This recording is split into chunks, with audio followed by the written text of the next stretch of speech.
Hey, what is going on, guys? Hope you're having a fantastic Sunday. Welcome to the AV Experience Podcast. No countdown tonight. We're just going live right into it. Hope you guys are having a great week.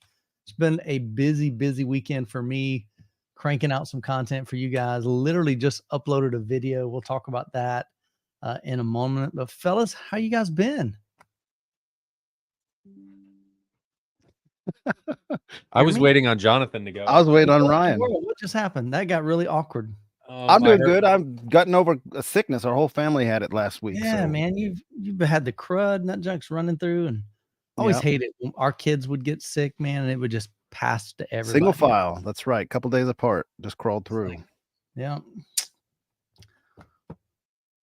Oh, there's a little pop-in cameo. Hi. Let's see if she. We got a hand. That's awesome, man. Oh, a little picture too.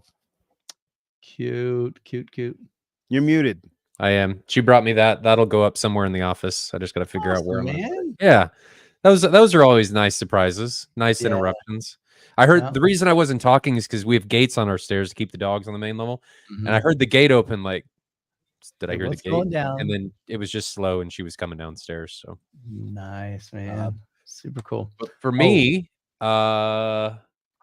just slowly working on figuring out what to do with my theater room. We found a contractor that's gonna demo everything, move a wall, do channeling clips, do plywood, so that we have something to put the Officina Acustica room, attach it to.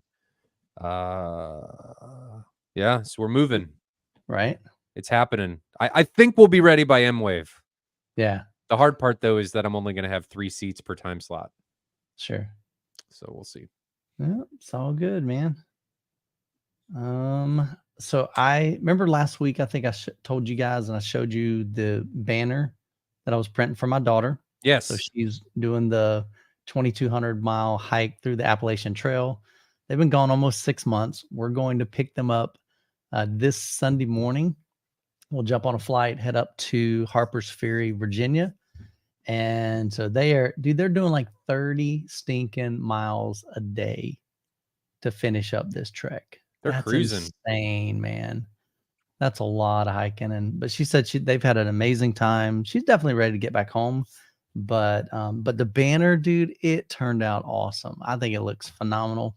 So I had that printed up. It's a 2-foot by 6-foot banner, vinyl banner. So super pumped. So we're gonna, I don't know, I may even film like them coming down the trail, the last few steps or whatever. I don't know. And just said, mic me and Jessica up. She's like, why would you mic us up? I'm like, so we could be over there and meet them and hug them and talk and they can hear it. It's like, or we can hear it or whatever. I don't know. Yes, lots of shoes for that height. That's correct, Chris. They've gone through plenty of shoes, and sometimes shoes will blow out. And so, of course, Dad tries to hook them up, send them some money, and here, buy some new shoes because they're like $200 a piece. So nice they have to go through probably 5 pair during the trip. So 2,200 miles is a lot of hiking, man. It's a lot for your Charlie said he's just outside of Youngstown. Yeah, they have gone through it's pretty awesome, man.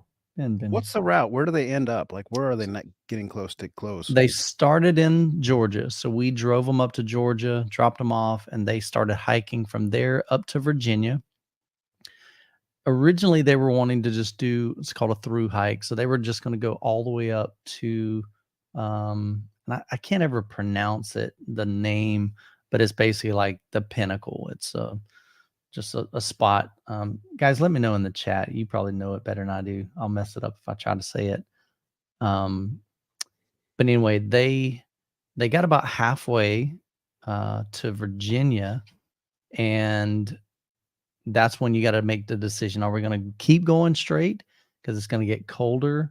It's going to be higher elevation, and you run the risk of them like shutting down the trail and you not finishing. So they made the decision to do what they call a flip-flop. So you travel, then you jump on a train, drive up to New York, and then they start hiking back down Maine. Came back down from Maine. So So yeah, so right now they're in Pennsylvania. So they'll be in Virginia next couple days, and then we'll meet up with them in Virginia. So they've had some cold nights in there, I would assume, by this time of year. 100%. Yeah, it's down in the 20s. So yeah, yeah, and they're hiking at night too, man. It's been crazy, dude. That's got to be brutal. Yeah, yeah. They send me pictures. They got their headlamps on, But they said that she just told me yesterday. She said it's been really cool, and I said, "Is it hard hiking through at night? Like trying to find your way?" She's like, "No, it's not hard to find your way. It's very well marked." She said, but they ran into, I think they call it green eyes, something like that. So it's basically where you're hiking through the night and you turn your headlamp and all you see is a bunch of eyes in the bushes. And they're like, oh my gosh. And it ended up being deer. But, you never know. It could be wolves. It could be bears. And did they run into any bears? Because there's some black bears up there in Pennsylvania. Yeah, they saw some bears at the very beginning of the hike. And Mike sent me a video and he's like, all right, bear, leave us alone. We're not gonna mess with you. We're just gonna keep walking. And as he's walking, the bear's just looking at him. Like, oh my God. How much training went into it, Chris? Zero training. They just did a lot of research. So they went into it knowing what they were getting into. I think they did research for about probably a whole year and gathering their gear and buying the right stuff and listening to other people, talking to people. But as far as like physical training, nah, she just went after it. But she's my hard-headed man. Yeah, they train their minds. Absolutely, Mikey. But yeah, cool, man. Well, let's jump right into it. So topic of the night, we'll hit a couple things, some update stuff. I didn't even know we had a topic. I know. That's what I'm saying. I'm making it up on the fly right now. Oh, okay.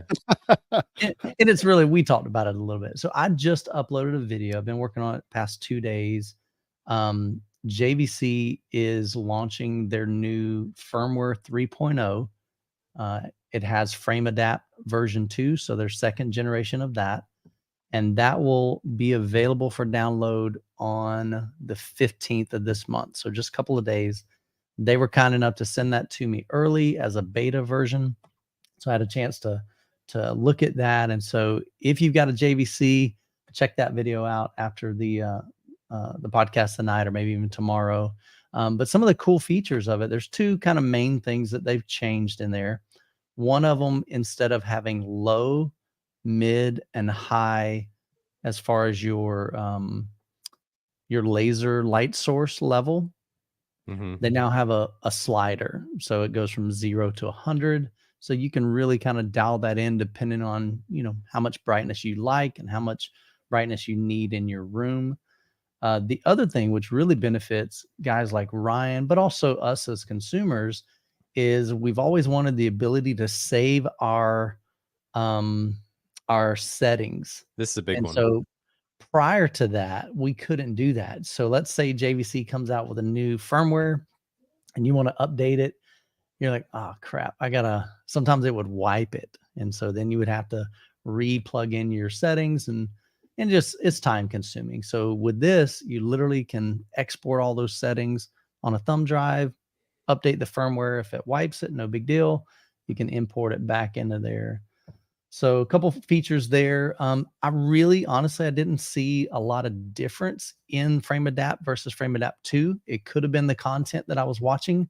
They mainly said that one of the benefits the Frame Adapt 2 has over Frame Adapt 1, it's in the areas of like really bright areas. So like your peak highlights, it'll pull back some of the detail in that. I just visually didn't see much of that on the clip that I was using. I was using a 4K What HDR. clip were you using? It was a 4K HDR demo disc that JVC sent me a while back. I think it was like from last year's CEDIA. Do you have Spears and Munsell? I do. You should try the horses. Yeah.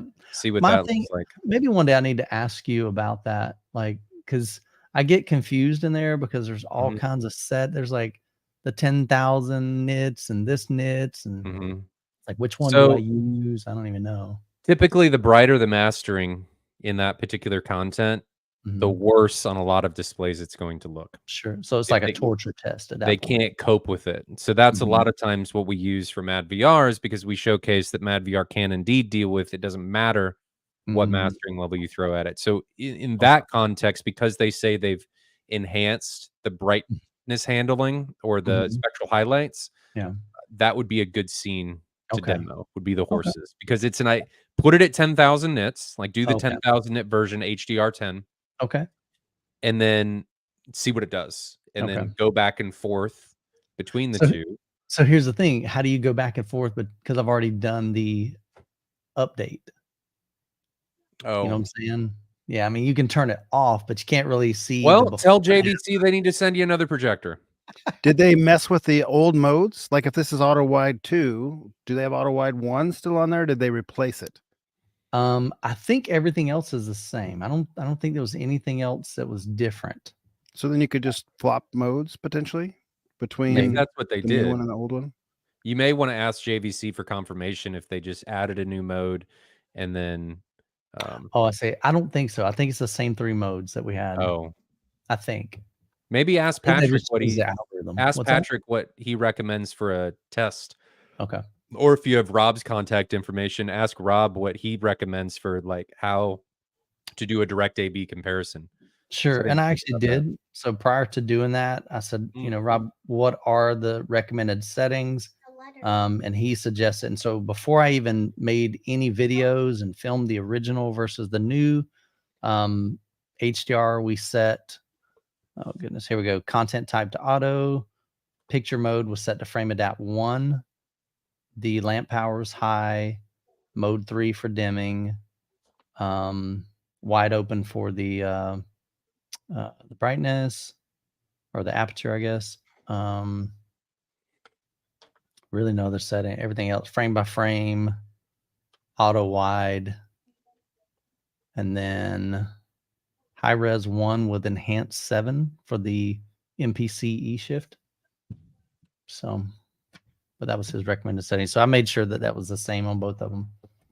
So, but yeah, man. So cool stuff. But that video just went live. It's a short video. I think it's about 12 minutes, maybe 13 minutes. So if you guys want to check that out, encourage you to do that. I've got more videos on speakers coming up this week. Just did one on the and Jonathan, you had a great video too. He did an Arundel video. Really enjoyed that. So I shared that one on my channel. So make sure you check that out. And we've got a link now in all of the live streams to Jonathan's channel. So if you're not subscribed, man, definitely show him some love. But he uploaded a video this week. I had another one on the HSU, the Shu VTF 15 Mark II. That's a good video. It was cool, man. It was a fun video, trying some different things. It was funny. I had been working on mine for like 3 days, and then you posted yours, and I didn't do all the same things, but I'm like, I actually did a lot more measurements than I normally do. I did my compression test, but mine are super basic. You did a good job with those tests. He did. I appreciate it. Yeah. So I've done that in some of the previous subwoofer videos, but I don't do it in all of them just because it takes a long time to do that. Cool, man. Got a new subscriber there, Tango. Appreciate it, buddy. Yeah. See, Chris says your review was really awesome. Absolutely. Thanks, guys. But yeah, so good stuff. So we just try to educate, we try to help, we try to be a resource to you guys, and just provide content that hopefully will help you in your home theater journey. So, but yeah, when there was something else you mentioned earlier backstage, I thought, Ryan, that you wanted to mention tonight. I did. Maybe not. I don't think so. Okay. Maybe I don't know, man. Like I said, I'm in a world. What's that? Was the JVC stuff your topic? Yeah, that's what I'm saying. That was a topic. Really not a topic, but just something I wanted to share with you guys. So because it was real. Normally I try to post my videos by noon, but with being church, we had Roman over today watching him, my grandson, and so I was just trying to crank it out. They gave me permission to post it by 5 p.m. or at 5 p.m. today. So it went a couple hours after that. So, but But yeah, man, having some fun over here. Hopefully it's a solid update. I do want to let everybody know that this is probably not going to be an in-your-face update. Usually when tone mapping gets changed, it's very minute changes in how the tone mapping handles dark and light content, and it is very difficult to see unless you're running torture tests, unless you know what you're looking for with certain spectral highlight areas on a scene. So don't think that you're going to turn something on and it's going to be a night and day difference, because I can and I almost kind of assure thought that's you, honestly, I thought that's what it was, but it no. really wasn't that. And they confirmed that it's not like massive changes, but this is kind of what we were wanting to focus on with this. I applaud them for doing it. I mean, I think that's great, and it's going to do the industry a lot of good for people that don't have video processors, because JVC, I think, has and still does lead the way as it contends with dynamic tone mapping. So this is a big step. I'm really happy. I hope it fixes some issues where they have with like the normal and wide modes and how they handle dark and bright content. So if they can manage that, where you don't have to flip-flop modes, that'll be a big, even if it's just that would be a big step in the right direction. Sure. Yeah, there's so much in the video side that I'm still very new. And so the things that I learn, I just try to bring my audience along with me. I never try to come across as the expert, because there's a lot I don't know. And video is definitely one of those areas and the subjects that I've just got a ton to learn, but I'm excited to learn it. That's what's really cool about this hobby is, the more you learn, the more you realize you don't know.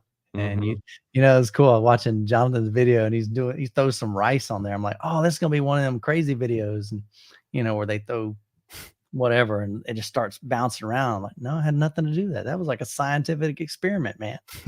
How you can find the port tuning of a thing. I'm like, what? Like, really cool. So good job, man.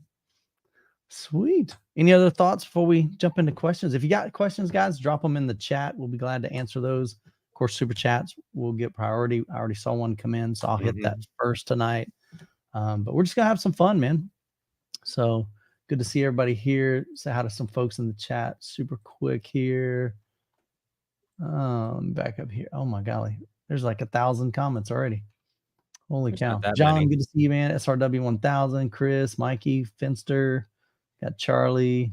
I'm just scrolling through real fast, guys, because there's 100 of you. 113 of you so far. Mark, good to see you. Caleb, lots of folks in the chat. Bradley, cool, man. Lots of questions already, so we're gonna have a fun night. All right, let's jump into it. All right, so first question, John Rader says, can Ryan tell us any info on Ascendo's new, quote, budget 16-inch subwoofer? No. Okay, that was easy. Chris says, has anyone been enjoying new demo content as of late? So good question. So we always like having demo content for our theaters and even 2-channel, but is there anything in particular? My room is in such a disarray right now I've got a whole Arendal system in there. I've been, running HDMI cables, and I mean, it's a disaster. So it is not in demo ready mode right now. So I haven't done a lot of demos lately. So my room's in pieces.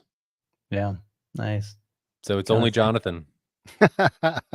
Jonathan, my room's fully put together, but I haven't watched any movies that are praiseworthy necessarily for audio video stuff. I keep always adding to my Apple iTunes spatial audio list, and found some new stuff in there that I really enjoy. Yeah. Ryan says all of his favorites are in Atmos music. So speaking of demo content, Jonathan, you and I had mentioned that we wanted to do that movie recommendation where everybody would watch a movie and then we could come back every week and talk about it. Not that it was kind of like a book club. It's not that we're going to watch it together. Yeah. It was just that we're going to recommend a movie and then everybody watch it if you can, and then we'll come back next week and talk about it briefly. Yeah. Did we come to an agreement on what movie it was going to be? No, we threw around some options. There's a couple of ones that were thrown all right, around. I'm throwing it out. We're going Tremors. It's happening. Tremors. We're going Tremors. Right. I'm in. So, I like that one. It's been a long time since I've seen that. And I'm going to try and pick movies, or we'll try and pick movies that aren't necessarily demo worthy, but I think are good experiences overall for one reason or another. So I think Tremors is Everybody should have some tremors in their life. This is my opinion. Yeah. Hardeep says classic tremors. So next Sunday we'll talk about it a little bit. So if you got time, okay, watch Tremors. So there's your homework for the week. Watch. Do we want to make people watch all of them or just the first one? And the Netflix series or whatever. Oh my goodness. See, Patrick's already got the jump on you guys. He watched it a few weeks back. Doesn't count. You got to watch it again. So is that the one with Kevin Bacon? Yeah. Yeah. Bacon, not beacon. Though I know, that's some sort of pun. Yeah. Do we want to watch all of them or just the first one? How far down this rabbit hole do we want to fall? Oh, mercy. How much do you want to beat yourself up, Jonathan? Because I like all those movies, but I don't know if I can commit to watching all 5. Isn't there like 5 of them? I think there's 5 movies or 4. Chris says the first 2. Let's say the first 2. All right. I think I have a multi-pack of the whole thing. Let's do the first 2 because I think one of the interesting things will be how I'd like to compare and contrast how things changed, like cinematically and stuff between the 2 movies, and if they were worthwhile sequels or if it was just not worth it. Ryan, you don't matter. He's like, give me this one, man. I got too much stuff going on. Okay, all right. fine. So look, everybody's throwing in movies. So keep those in mind for next week, and we'll decide on the show what the next one is going to be. So that'd be fun. Something interesting. Yeah. All right. So let me jump here to Kevin. Appreciate the $5 super chat. He says, if you had 10 channels of amps, what speaker layout would you install and why? Front heights, 4 Atmos, 2 rear surrounds, etc. Thanks a million. So if you had 10 channels of amplification, so whether that's I don't know, I'm assuming he's talking an actual amplifier, or it could be an AVR if it supported 10 speakers, what would you do? Who wants to start? 10 is a strange number, is it not? I know. So to me, I would say try to do an 11. And here's my reasoning, Kevin. It is kind of an odd number to have just 10. So I have an 11.2 channel processor. So I have 7 bed layer speakers. So I have 7 on the bottom, front 3, 2 side surrounds, 2 rear surrounds, 2 subwoofers. So kind of 0.2, even though it's a 0.1. And then I have 4 Atmos speakers. So I have a 7.1.4 or 7.2.4, depending on how you want to describe that. I think that's a good layout because you've got enough overhead speakers to really get a front to back movement.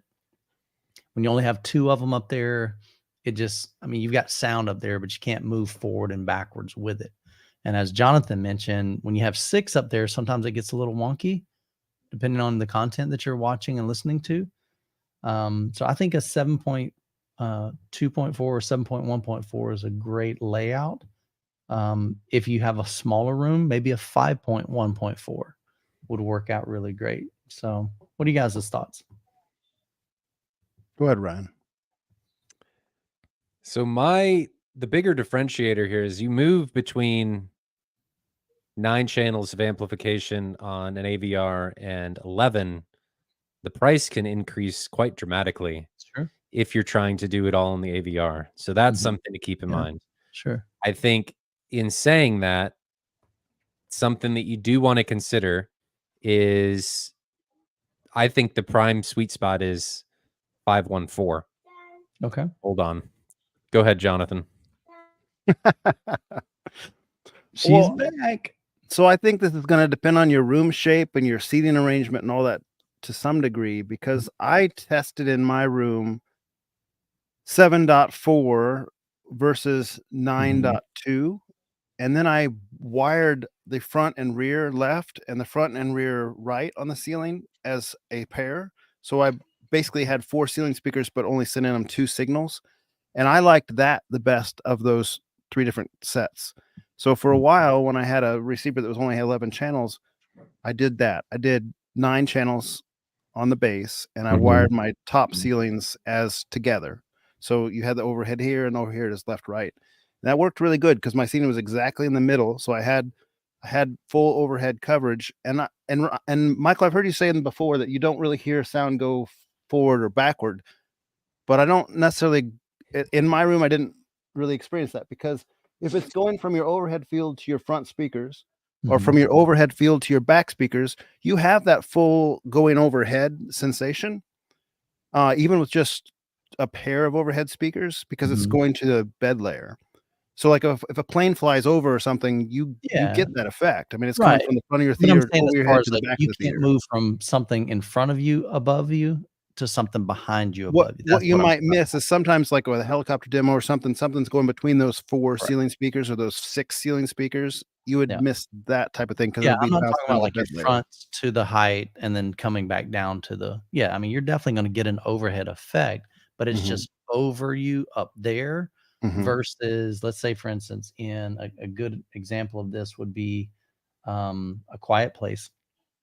In that scene, you literally I mean, you're looking on screen, and the stairs is in front of you several feet, and you hear the monster up and to the left, and that's exactly where he's at, and he walks across the plane to the other side, so that's the front left to the front right. If I had it straight above me, and maybe your brain doesn't really know that it's not positioned way up there, but in my room, I can definitely tell it's up and to the left of me. So it's positionally in front and it's up high. So just visually it matches, or audibly it matches what I'm seeing visually on the screen. Right. So I've just always been a big fan of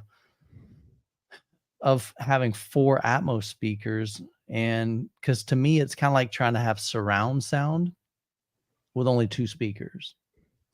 So it's just you can kind of get it, but it's just not as dimensional. So I like being able to have that movement. Jonathan, you did 9.1.2? Right. 9 1, and then subwoofers, and then 2 ceiling, but I wired 4 into 2 when I had that only that limitation. And then truthfully, when I went to a receiver that was 13 channels, the X6700H, which was my next one after the 7200, the 6700H, I had 13 channels, and there wasn't a tremendous difference between 4 distinct in real world content. Now you can find demos that will probably show you a difference, but in my opinion, real world content, I wasn't as impacted as I thought I would be, going from a pair wired together to 4 distinct ceiling speakers. And I think that's a good point, because hold on. Now, when you wire or duplicate those channels, mine dropped to 4 ohms from their nominal 8. But I mean, do you run into like comb filtering because it's duplicating that content? I'm sure it exists, but you won't notice it. You just I don't think it's that noticeable if it's there. I'm you can probably measure it. But it's pretty important if you're going to do something like that to be seated equal distance, because then it just images as one, like a stereo pair, because your speaker's on the top aiming down, and that's exactly where my seat was squat in the middle. Like you could measure it and be exact same within an inch. I had very purposely done that. So back to what I was saying. Sorry, Michael, go to the carry on with what Jonathan was going, because you had a rebuttal. Yeah, so I was okay. So were you doing that with an external amplifier, duplicating that? No, I can't even remember, honestly. I don't think so. I think I was just driving it with the receiver at that point. They were high efficiency speakers. I had Pro Audio Mackie C200s at the time. Okay. And so it was a 4 ohm load, but I don't think my receiver cared. That 67 or the 7200, it was a flagship den at the time. It didn't care about 4 ohms. It drove it fine. You would think powering that many and then asking it to do a 4 ohm load, it might kind of go. Well, and they're also not that far away, right? They're 3 foot above your head, basically, in the room or something. So they're not having to drive very hard. It was a 95 dB, like legit 95 dB sensitive speaker, not inflated spec. So it didn't have any trouble with it. Okay, cool. And I experimented that quite a bit. So like I say, this is going to depend on your room, on your seating arrangement, all that kind of stuff. That was my experience. And then when I've told you guys before, when I went to 6 speakers, I'm not so sure that's even an upgrade, because some content is mixed for 4, and when you have 6, it down mixes it to 2.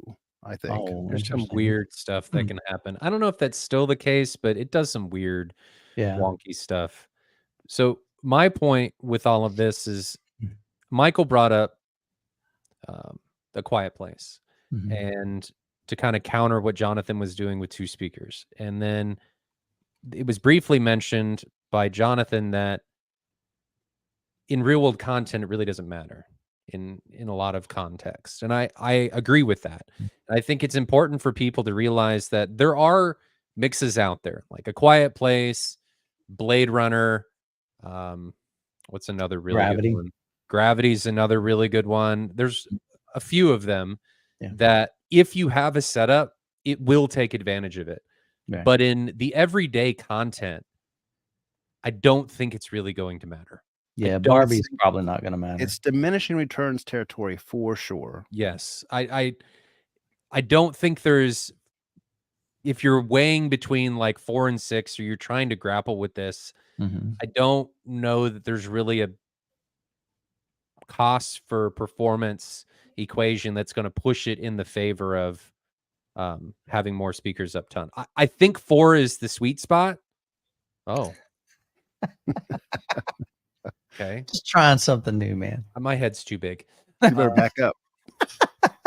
There you go. We all back up too. Ryan's head stays big. I gotta have some fun, man. So I think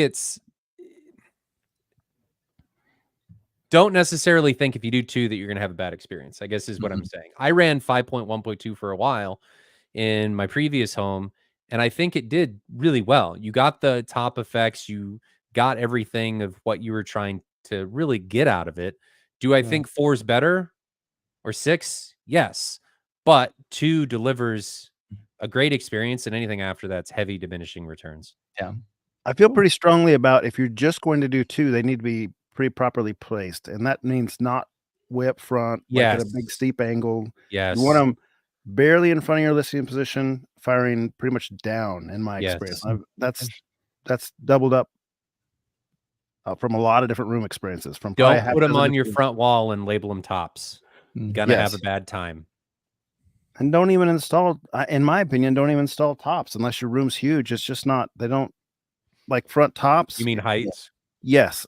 I'm sorry. Front heights. If you only have 2 Atmos speakers, don't put them in the front heights position. It's not the best place for them. Well, and don't even really worry about heights if your room's not tall. I've done this.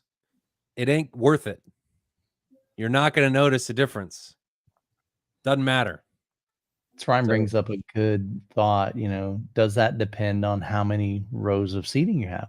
Because if you've got 2 rows, yes, it would really matter. hard. I mean, the back row, like you just said, now you've effectively moved it way far forward for the back row up front. I mean, it depends on what you're doing, because a lot of times with multiple road seating, you end up wanting to duplicate channels. What? But I'm just saying, I mean, I'm looking at Jonathan's room, and you've got. If you keep talking, I'll try to act like I'm talking.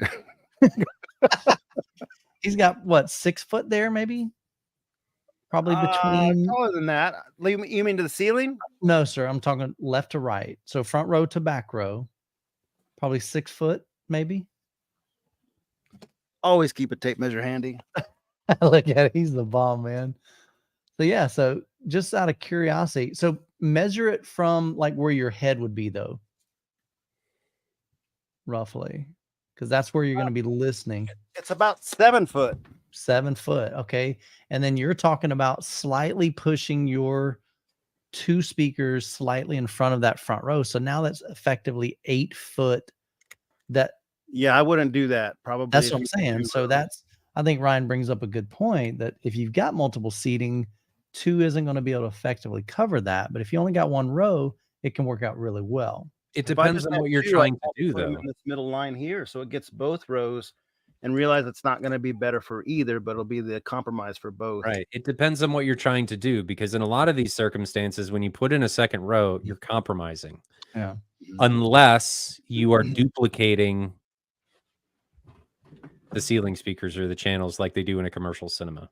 But then you run into other problems with, now you've got sound coming out of 2 different speakers instead of just 1, and it's always a pro and con. So you got to weigh what is the most important. I usually encourage people in most systems, unless you're Jonathan, because he wants everybody to have the same experience, to to try and balance everything around the main listening position, because that's what you're going to use 99% of the time. So if you're compromising away from that for seats that are going to be unoccupied a majority of the time, I sit back in the back. Whenever we have family movies, I'm in the back. Awesome. Yeah, so he wants to make sure that his seat matters. Yeah. So we didn't know this, but Jonathan's theater is actually geared towards the rear center seat, not the front rear seat. No, that's not right. But I don't want to have like kids bouncing all over me during the movie, and I got 4 kids and they do a lot of bouncing, so I have to I have to retreat to the back. Yeah. Ryan, that doesn't necessarily matter anymore because I'm moving to a wider dispersion speaker, but I'm still only doing 1 row because I'm selfish. Love it. So Bruce says, just curious, are there any advantages of owning an Amazon Fire Stick or Fire 4K HD TV versus just having the Amazon 4K Fire Stick? I'm not familiar with the two difference. I've owned the Fire Stick before, but I don't know the difference between that and the 4K HD TV version. Is he talking about the Cube? And if he's talking about the Cube, I don't think there's any significant difference except for that the Cube can hear audio like a Echo can or something, where you know you can speak to it. Yeah, whereas a stick, you have to push the button to talk to it. In a lot of devices like that, it comes down to processing power. Like if you compare, I say a lot, but it's real. The only ones that matter are Roku and NVIDIA Shield in this context. And it's processing power, and there's some capability differences between the two, but in most, it doesn't. Get the one that ticks all the boxes for you. Yeah. There'll be a comparison chart on Amazon's site. I've looked in a little bit because I have a 4K Fire Sticks, and I got the Fire Sticks because I didn't see anything I was losing over the Cube. If you're talking about the Cube, yeah. Yeah, here's a comparison. You got it. I'll put it in chat and you can pull it up, Michael. Okay. Private chat right now. Copy. All right, I'll drop it over here. There you go, guys. Oh my golly. Dude, it's too long. It won't work? It won't work over there. Let me see if I can do it in StreamYard. Yeah, it's like pull it up that. if you need. Let's see. Okay, it truncated it in StreamYard. That'll work. Yeah, I tried to actually just post it in the chat, like live chat, and YouTube was like, "Nah, buddy, that's way too long." That'll work. Micro T says, "What are your thoughts on the 21-inch Kraken sub? Is it Kraken or Kraken? Kraken? Kraken. It's Kraken, like the mythological beast. Parts Express. Parts Express makes a 21-inch. Parts Express. Ryan Kramer on the forum should be able to tell us before too long. He's got those in his home theater. Chirpy, one of the ones that's on the M-Wave tour. Okay. I haven't heard him yet. Let's look here. Dayton Audio. The Kraken, baby. $640, 650. Is that what Chirpy used? Yep. Interesting. How many has he got? 42 millimeter peak to peak. 4? 42 millimeter. No, I meant he got 4 subs. Yes. Yeah. Check that out. 5-inch. Wait, 21, that's not 21 millimeter of excursion. Okay, so the 42 is in and out. Okay, right. Interesting. What's the specs on it? So we're looking at 2,000 watts continuous, 4 ohm. Frequency response down to 18 hertz. 5-inch dual, or not dual voice coil, just single voice coil. Sensitivity is pretty high for a subwoofer. Yeah, that's actually pretty high for a sub. Interesting. At least for one that's not like a paper surround. Right, sure. 4 cubic foot if you're doing sealed. 9 cubic foot if you're doing vented. So, man, that's a big difference. Think about that. 4 cubic foot to 9 cubic feet. I haven't followed this one super closely, but I've read good things in the few posts I have read on AVS forum. I think that's why Ryan chose it. Cool. As far as his I'm excited. driver of the future. Yeah. So Ryan says, yeah, I got 4 of those. He said, actually, I'll tell you what. Let me just put them live up here. Sorry, I was reading the other one. He says, it's a good sub. The only problem is it breaks up above 90 to 100 hertz. So if you have a speaker that doesn't cross over low, then it wouldn't be a good choice. It is, however, a serious air pump around 25 hertz, has ridiculous efficiency, and he's got 4 of them. They're super heavy, 100 pounds per driver. Heck yeah, man. That's awesome. With it only crossing... What's up, Brian? With it not doing that well at 90 or 100 hertz, wouldn't you worry about the crossover region? Or am I... define breakup. What are we talking about? Like a little blip, or it starts really, buying the ranch? Like what's happening? We need because your speaker isn't just going to stop right there, and the sub's not just going to pick up right there. I mean, it's a blend. They're going to blend into each other. So I'd be worried about that. Yeah, let us know, Ryan. But Ryan knows this stuff. I'm sure there's a reason. Like it should be a good option. It's definitely affordable too, in the 21-inch range. So Chris Contreras says, Ryan, do you have blueprints for your new theater room? We can talk about it. I'm gonna send this to you, Michael, so you can put it on the screen because you're better at that than I am. All right. It's in chat. Yeah, so I have a build thread that I'm gonna be updating. I made a SketchUp. I actually have a literal sketch, but it's just, there's no like baffle wall. There's no renderings of the room yet. There's no any of that. But we can talk about it. Okay. And let me flip back over here. You got pictures on there or anything? Yeah. Okay. Let's pull this up. It's called The Void. Let's see if I can zoom in a little bit. Nope. Yeah, there we go. Get rid of the ads. I love this. For whatever reason, I've decided it's time to build a new theater. Yeah. Love it, man. My wife tells me that all the time. All right.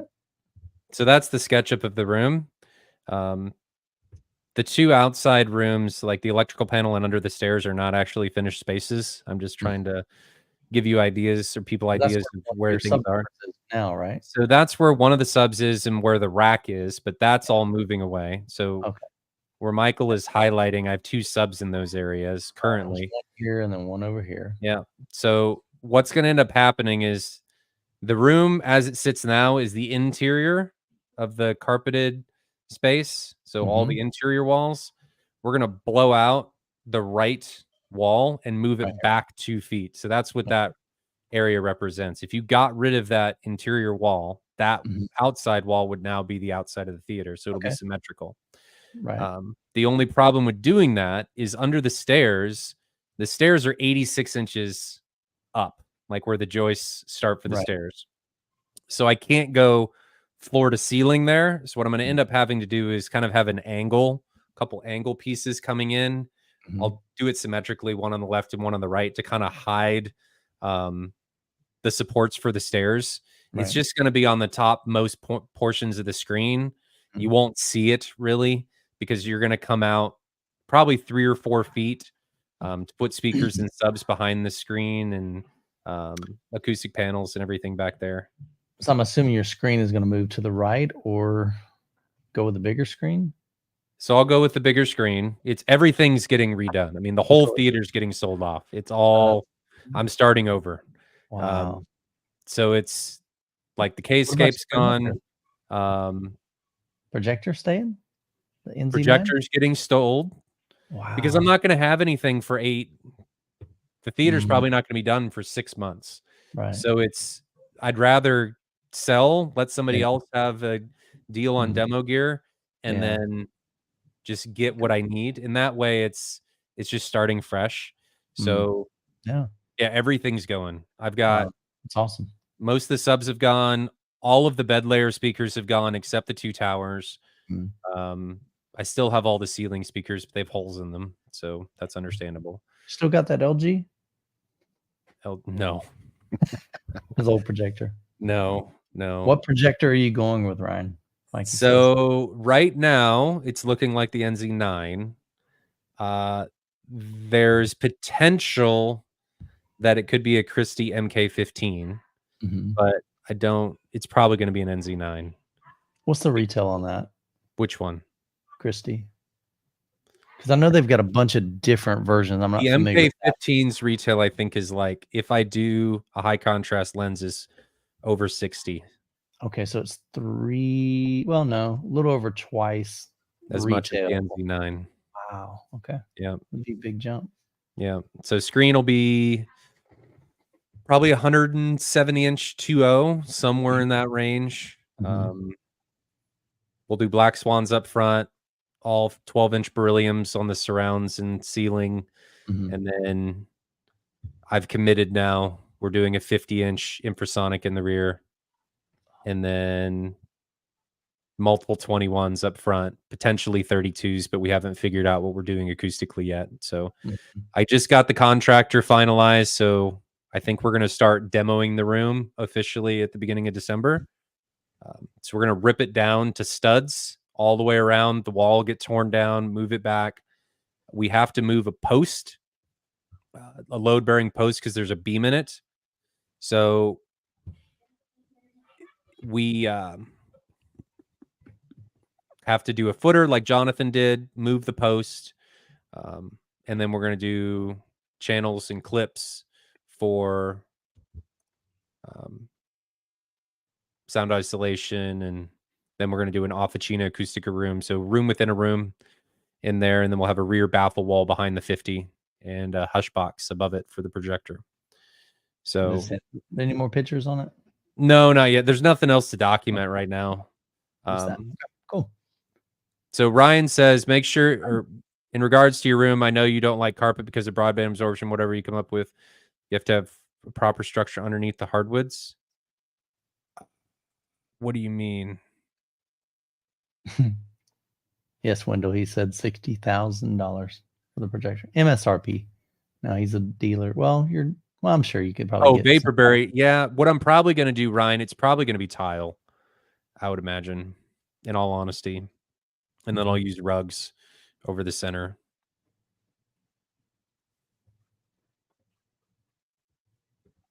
So with that picture that was up, since you're like redoing it down to the studs and starting all over, have you considered rotating in it? Instead of having your screen to the forward, if you rotate it to the screen to the left, you could extend into your general purpose space a lot further and have a bigger area. Can't. Why? There's now a pool table there. So what? Get rid of the pool table or move it to I just got it. No, you just got your theater too. It didn't stop you from this. No, it's actually going to be a perfectly fine space. I mean, we move the wall back, we do the baffle wall. I think it's going to be an appropriately sized space for one row. Like it's not going to feel really small. It's the size that I would want. I think it's actually an ideal space for width and length. It works well. I know what you mean, but no, I've got a pool table. My wife wouldn't let me take over the entire basement. That wouldn't be ideal. And it would just get too expensive. No, just because your wife allowed you to do it, Jonathan, does not mean that mine will let me do it. Okay. Food for thought. Just think on it. The stock next week. It's not going to happen. I love it. Tony says, just make sure you're within 50 inches from the 50-inch sub, so it's near field. I think I actually will be within 50 inches. Oh my gosh. I can't imagine having a 50 as a near field, but it's happening. The 50's happening. As I've committed to it, so it's going. So Ryan brings up a good thought. Have you considered doing a riser just because the added tactility? I'm gonna make up a new word again tonight. The added tactility. Honestly, I never had a problem with that with my current seats sitting on isolation pucks. So maybe, but I'm gonna be starved for ceiling height. I don't really want to get anything closer to the ceiling. Yeah. And with this amount of subs, I really don't anticipate it being a problem. In all honesty, I mean, wet days. It's gonna be pretty crazy. JD the expert, good to see you, man. He says he's got a question. What is a real good surge protector and I guess probably like a line conditioner instead of light conditioner you guys would recommend? Looking for something with 11 outlets. I think he said about $500 was the comment below it. Okay. That question. Okay. What could he get for that? I think don't think he's in find it on sale, it'll cost more, but the PM 5400 that I think you have, Michael, and I have, that's a great option. Yeah, mine's an older one. It was about $1,000 new. I don't think they make that model anymore. That'd be my suggestion. What is it? What Jonathan mentioned. A Panamax 5400. You can find it on sale from time to time, $500 or $600. I think I paid even under 500 for mine, and it's really good because it does the real sine wave. It's doing voltage regulation and putting out a true sine wave. So, you know, if you're gonna go for it, get something that really is doing something. $550 on Crutchfield right now. That's probably cheaper than normal, unless it's a real good sale, because I think that one goes up to like $800 or $900, doesn't it? The PM 5400. It's saying it's the MSRP on it's $1,050. Yeah, that might be a little high, but I do think it a lot of times will sell for a lot higher than $500. So it might be time to buy it if you have the money. Right, if you want one. I'm not one that says you have to have one. I do think they have benefit. We've talked about it on here before. Sure. But I don't think it's absolutely necessary. It's kind of like when you get done with everything else and you're still wanting to kind of protect all this investment you have otherwise, I think it can be used in that vein too. Tango, I'll drop it in the chat. Panamax 5400. And to put a little bow on this, there's a local repair shop in Kansas City where the owner is the repair technician, and they've been open for a lot of years. And I asked him one time about which one of these power supplies was like real and which ones were junk and not worth buying, snake oil stuff. And he said Furman and Panamax are legitimate products. Like they work well, they're engineered well, they're well designed, quality made. So, you know, put that in your repertoire too, because some of the stuff he said, some of it's just snake oil, it doesn't do anything. But he said this is a legit brand. All right, so I'm gonna drop a different link. Forget that one. Amazon. Amazon's even cheaper, $100 cheaper. There you go. That's about as cheap as you're going to find it at that sub 500 range. So as I've been watching it. Try to send you an affiliate link, but it wouldn't let me. I was like, no, we're not doing that. All right. Close some of these tabs here. Cool, man. All right, Mark says, thoughts on REW's new beta? Output channel mapping up to 16 channels be mapped, was 8, and sequential channel measurements allowing a selection of channels to be measured one after another. Haven't tried that yet. I hadn't even heard that was out. Yeah, I think I have the latest REW. But how would that work? You'd have to have 16 channels supported coming through the HDMI connection. And Windows, I didn't think supported that. Yeah, I don't know. Am I mistaken? I don't use REW regularly, so I don't know. Yeah, I'm not sure. I thought Windows only supported 7.2.4. Does it support more than that? I mean, like from their little test my speaker software, I think it only does 7.2.4, right?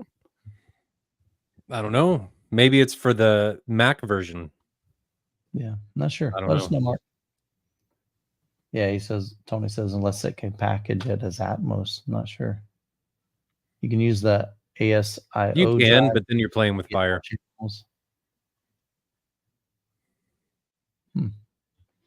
Don't know, man. New technology. Brian TV says, I found a good deal on a Denon 3800H. Will the Odyssey app work for this AVR? On the Denon's website, it has a list of compatible AVRs, and this one is not listed. I'd be super surprised if that answer is no. Let's take a look. Yeah, on the app. Should. Yeah, I would think the app should work on it. I don't know about the multi EQ X.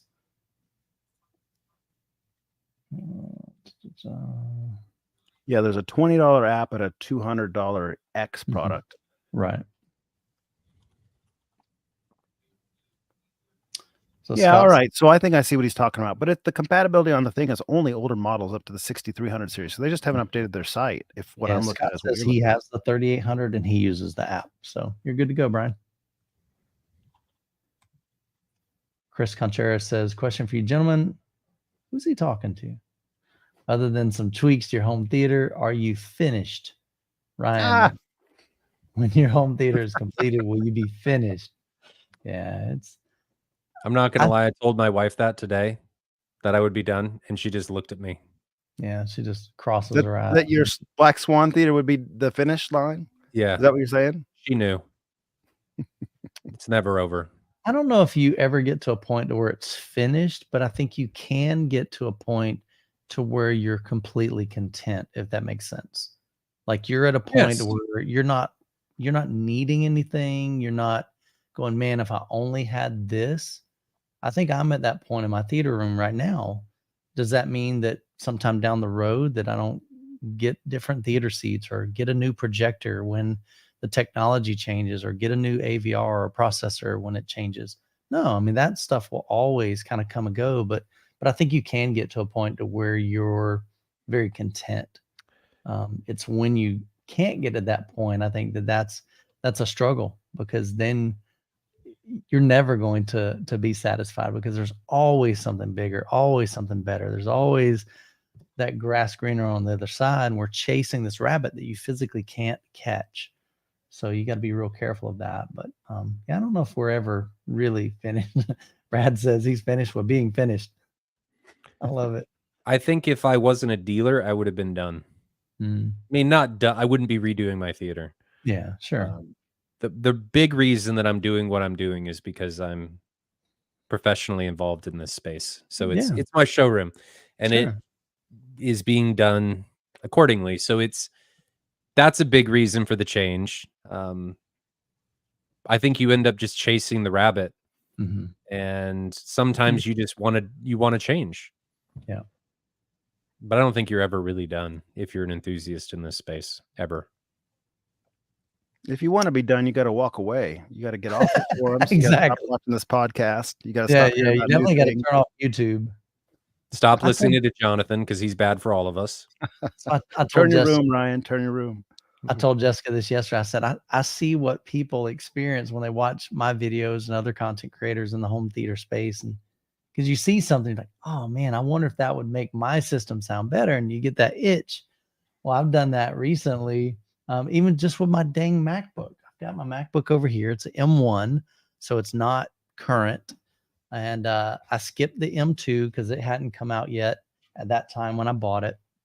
And it was supposed to come out, but it wasn't in time for Cedia. And I needed a laptop. That was the first year I went to Cedia, and I was making some videos. And I knew I needed to be able to edit at the hotel. So now there's all this hype about the M3, the M3 Pro, and the M3 Max. And I'm looking at, the not specs, but even just testing. And it's just like so much faster even than the M2. And I'm going, dang, export times will be great. Rendering and processing, and you start getting into Mogarts, I think it's how they pronounce it. And those kind of bog it down. So, but I mean, it still runs great. But I'm like, sometimes I just got to walk away. I'm like, stop watching YouTube, man. Because if not, I'll get sucked into it and I'll buy a laptop, and I don't know if I necessarily need it. I just want it. And of course, it's cool. It's got a cool color, so that makes all the difference. So yeah, man, we can chase that rabbit all day long. But it's fun.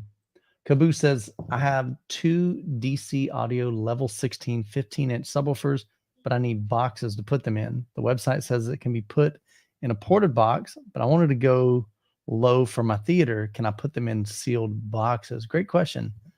My understanding is certain subwoofer drivers are kind of more compatible for certain versions. I don't even think I've ever heard of that. DC audio. Are y'all familiar with them? I'm looking it up now. DC audio. So this is probably more geared towards car audio world. Doesn't mean you can't use it in a home theater setup. What was the model number again, fellas? Level 6. DC audio level 6. Level 4, 5, level 6. All right, let's pull this up. Yeah, definitely not familiar with that brand.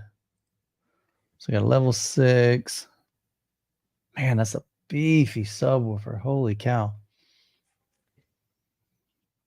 All right, so this boils down, and this is going to be a question that's probably more technical than I can spit up on the fly, but this boils down to like the QTS measurement on it. Okay. And so that is down here. QTS. And the motor strength and so forth like that. It says suggest sealed box not available. So yeah, you'd be probably best off doing a little research on your own. There's like a Win ISD calculator you can do to plug your speaker parameters in there. So they give you all that stuff, your VAS and your CTS and your LE and your QMS, all that kind of stuff. You plug it into the calculator and it will tell you like what your excursion is, what your power limits, what your SPL is. As you plug it in, you can do some of this math yourself. And the AVS forum has a do-it-yourself stuff that they'll guide you through this front to end. But Google or web search Win ISD Pro, and then play around with that a little bit and kind of figure it out. With a little bit of guidance, you can figure this out on your own to answer this question. That's my suggestion. Just contact them, send them an email. I guarantee they can tell you immediately. It's like, all right, yep, it'll work, or no, we really don't recommend it, and here's why. So, but man, that looks like a beefy sub. Holy cow. I like that. Bradley, assuming a properly sized room and good positioning and forgetting budget, because this guy's like, he's printing money over there. So is 6 Atmos always better than 4? What do y'all's experience having heard so many rooms? Jonathan, you mentioned that earlier. Doesn't always work that way. And I think we've shared that many times on the podcast, that adding more speakers doesn't necessarily mean a better experience. And I think that goes to even your floor level speakers. Improperly set up 7.1 is not going to be as effective and sound as good as a properly set up 5.1. So I think that it definitely does not always sound better with 6 Atmos versus 4. And the caveat is that there is content that you'll make use of all 6 surrounds, and there will be a difference, right? But to get a little bit further into it, well, we've talked about this before, but let's just make it real simple. We talked about down mixing, some things that are like flat Atmos fixes where they're not actually objects, it's just pressed, they call it. If it's made for 4 channels and you have 6 channels, I think it knocks it down to 2. So then it only uses these. I'm hard to have a hard time doing it, but those 2 in the middle. The other thing is making the SPL right for the seats. This is the biggest challenge. If you have a single row, it's real simple. You put your mic at that seat and you put 75 dB on every speaker when you're doing your measurements. But if I do 75 dB at that seat now, if you're sitting in this back row, holy smokes, those top speakers are loud. So you got to have some subjectivity to it at that point to balance out your room. And so it's a little bit more of a challenge when you're talking more speakers, especially with like a riser and the height differences and that kind of thing, because, you know, you're much closer to this speaker than you already hear. So that speaker has to get a lot louder in the very far back. Gosh, it's real hard to do that on camera. Yeah. That has to get a lot louder and it's real close sitting there. So it introduces challenges. I don't know that you can say universally better than, but certainly there are directions. There's some content that sounds a lot better with 6 ceilings and some that would sound better with 2 or 4 probably. I remember what you were going to talk about, Ryan. What? Show us your new gestures. We figured out why his computer was going nuts. Oh. So it recognizes like hand signals. Are you on a Mac, Michael? You should be doing that too, right? I'm on a PC here. Okay. And then do the other one, the piece. So the peace sign was triggering the balloons because Ryan typically sits like this. Like this. And so he would turn sideways. So we figured it out. He was like, oh my gosh, man. He had to Google it and he just hadn't figured out how to turn it off. That's fine. Now that I know about it, it's fun. But it was funny because he's like, what is going on? But he would just sit like this and he would see the peace sign on his cheek and be like, yeah, here's your balloons, man. We figured it out. That's what it was. When I saw you sit there, I'm like, okay, that's what it was. Let's see. Paul says, I have a friend going into home theater. He has speakers, but he's just looking for an AVR. Do you have any recommendations around the $700 price range? So what can you get for about $700? Slick Deals has some amazing prices right now. Coming up on Black Friday, there's a Onkyo 9 channel that's like $350 or something, I think. Really? There's a Denon, low-end Denon that's like $400, the 760 or whatever it is. And there was a Yamaha that was on a good sale. So if you go to slickdeals.net and you type in receiver, you'll see some options and more probably as Black Friday comes around. It's a good time to buy. And if you can swing $1,000, that Denon 3800 is a sweet option. Yeah. Where's it on sale? Adorama usually. Well, I don't know if it's right now anymore. Comes and goes. 6050. It's a 7.2 for $320. Got a Denon 7.2 for $399. Where's that 4800 for $13.99? Right here. Adorama. Yeah, if I open it up, you probably won't be able to see it. This is on. Yeah, great deal at Adorama. Yep. So yeah, slickdeals.net, man. Save you some money. Yep. Caleb says, really thinking about selling my RP600Ms to take advantage of the RP8000F version 2s. Klipsch has a sale right now. Then I'll have 4 of them in my setup. So he's kind of upgrading from bookshelves to towers, going from 6.5-inch driver single to dual 8-inch with the RP8000s. It'll be nice to have the same tweeters. What's he saying there? I think he's saying like the heights of all his tweeters will be the same, I'm assuming. Will be nice having all of the same tweeters besides my... Oh, okay. So apparently the 8000 may use a different size tweeter or a different type of tweeter. That part I'm not sure. Awesome, man. Yeah, definitely. If you can go with tower speakers, some people say they're overkill. You may not need them, but if you can get a good deal, man, nothing wrong with that. Chris says, is Oro 3D a legitimate rival to Dolby Atmos? There are AVRs that have it, like Marantz. No. Is it great when there's content that supports it? Absolutely. Is there content that supports it? Absolutely not. Yeah. That's the hard part. Yeah. From the beginning, they haven't really made a whole lot. It's awesome. Some people like it. Some people like the up mixer. I don't personally like the up mixer. No. What I do like that Oro 3D does is listening to 2-channel music. If it's like, let's just say you're listening to a CD.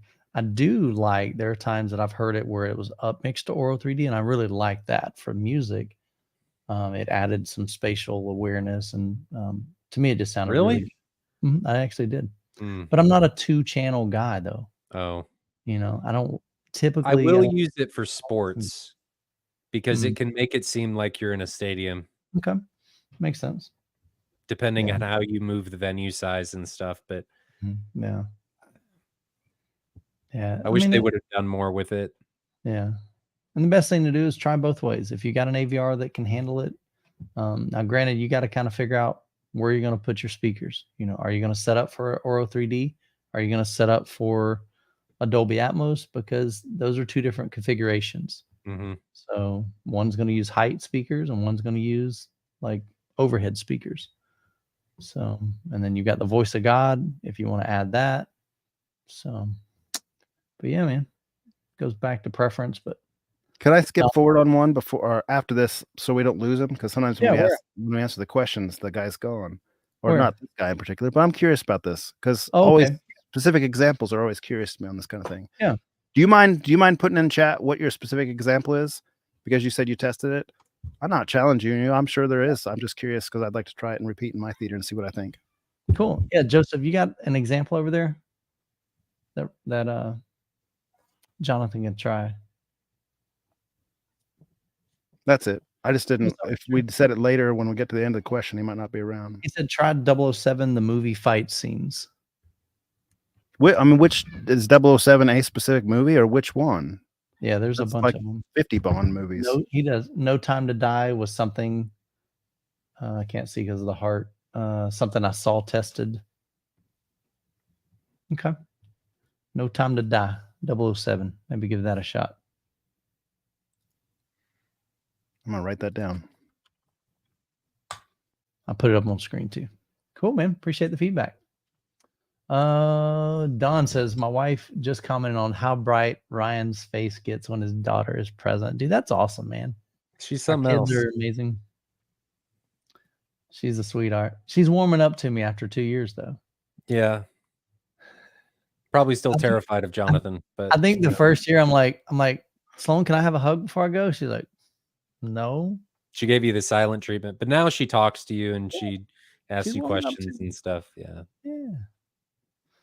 Let's see. All right. So this is a good question. So this is something we're seeing more and more in the home theater space, especially as bigger TVs are coming and they're getting less. I'm going to show you a cool example of this. So 100-inch UST ultra short throw projector versus 100-inch TV. So I want to show you guys something. So one of my patrons was talking to us the other day on Zoom. He's like, hey guys, I just bought this. So I had a chance to see the Hisense 100-inch U8K is the model number, even though it's not an 8K television, it's a 4K. U8K had a gorgeous image. And at the time, you can see right here, it says was $10,000. They told us at Cedia, it's going to MSRP for 10, but we're going to probably like announce it, or, you know, when it goes live in like another month or a couple of weeks or whatever, it's going to be $5,000. And it did. It launched at $5,000 very quickly. I think it dropped to 4,000, and my patron ended up, one of my patrons, he ended up buying it. And he messaged us the other day on Patreon. He said, guys, I'm heading back to Best Buy, and he said, I'm getting another price match. They're down to $3,000 on this daggum TV, 100-inch. So I can tell you right now, after seeing that, would I do that over an ultra short throw? 100% any day of the week. Most of the ultra short throws that I've reviewed, the cheaper ones, they don't look that great. The more expensive ones, they look really great, but you're going to spend $4,000, sometimes $5,000. I think I've even reviewed them as high as $6,000. So if you can get this in stock, I think that's the problem. Because as you can see right here, it's unavailable by me. But my goodness, man. Yeah. Oh, yeah. So Tarhoya, he says, I'm the one with a 100-inch U8K. I'm on the M-Wave Discord, AVS forum with the same name if anyone has questions about it. So that's, dude, I'm telling you, man, if you can get your hands on one, I would hit that before an ultra short throw any day of the week. Jonathan, we can add it to our cart in Kansas City. You can? Yeah. I'll send you some money tonight, man. I'll pick Jonathan, it up. which way would you go? I probably have to go with the TV too, but that depends on the TV. Like, I got to see this TV too. I'll be honest, it looks, and like I said, does it look really good in only bright content? My problem with a lot of those TVs is their severe limitation of dimming zones. But again, now we're not comparing this to an OLED. He's saying this versus an ultra short throw projector. That's his two choices. 100 inch. And if I feel like if you put that on potentially on dark I have problems with LED TVs with hazing and stuff around bright images and text, and it bothers me. The other problem that I have as an enthusiast is that I have a tendency to resell a lot of my stuff. And reselling a TV sucks. Yeah. Reselling an ultra short throw projector is much easier. Well, so are you sure about that? The flip side of that, I've sold quite a few ultra short throw projectors, and they're a pain in the butt to sell because nobody, I mean, it's so niche. It's crazy. But I mean, if you put them on AVS forums or something, maybe. But the hard part is selling a TV is you're not going to get any of that back. I'm talking about like a screen and it's that whole screen deal is a pain in the butt. Yeah, the screen is a pain in the butt. Because the brands will send me a screen, and of course they don't want it back. Yeah. And so then I got to figure out a way to get rid of it. And but if you're keeping the same screen for your ultra short throws and just upgrading the ultra short throw, potentially. Yeah. I guess I'm just playing devil's advocate. I mean, sure. I think the TV for $3,000 is awesome. Yeah. Moving it would be a huge pain in the butt. Yeah, he said it's pretty heavy. He hired I think the Best Buy guys, the Geek Squad, to come and install it because it's 150 pounds. It's a beefy stinking TV.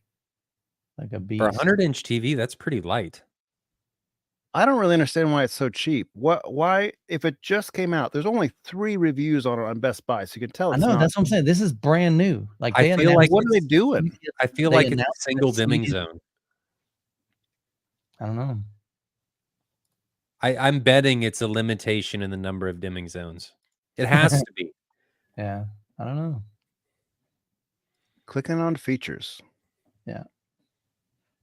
144 hertz native refresh, not 120 even. Yeah. Dolby Vision, Alexa, Google Home, 2-year warranty. Where's the dimming zones? Alexa, stop. Tahoya says it's 1600. 1500 nits. It says more than double the local dimming zones, but what is more than double of what? Where are you seeing that? I don't know. That's just what Tahoya said in chat. Yeah. Look at here. I don't know. That seems like kind of an outrageous price. I'm going to be honest. Trust me, I'm going, how are they making? Now, here's the only thing I can think of, honestly. I just wonder if it's almost like a marketing strategy for them. Like, you think it's a loss leader? We're going after, I mean, honestly, they're going after some of the big hitters in the field, in the TV world, the Samsungs, the Sonys, the LG. And I think they're basically just saying, look, we're coming up to bat. Like, we're not playing. And I don't know. Those Hisense U8 series, I mean, that's had good reviews on RTNIG, art ratings, however you say it, RTNIGS or whatever. Yeah. Like for those Hisense TVs have had good reviews for generations. So Jonathan, that's you need curious. to buy one. Go buy one and review it.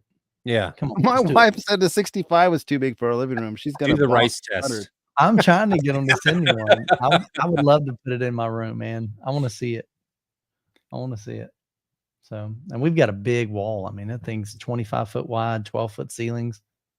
So it's 14 foot ceilings in the living room. Oh, Brian brings up a good point. Selling ads. I wonder if it's got something like that going on. I can't stand that. Really interesting. Cannot stand that. That's interesting. See, I didn't even know they did that. Oh yeah. Well, we don't know that they are. He's just proposing. No, I'm saying TVs. I didn't know. Oh, Samsung is really bad about that in their UI. Right. That's wild. Now, I do want to point out that the 98 that's down to 5K is not the one that was at 17K previously. It's a different TV. Yeah, this is the one, like I said, they just announced this at CEDIA. I'm talking about Samsung. Oh, I'm sorry. Yeah. I don't see any ads from the owner saying it doesn't have ads. Nice. He doesn't have Google TV signed in. But they could be capturing data. Mm-hmm.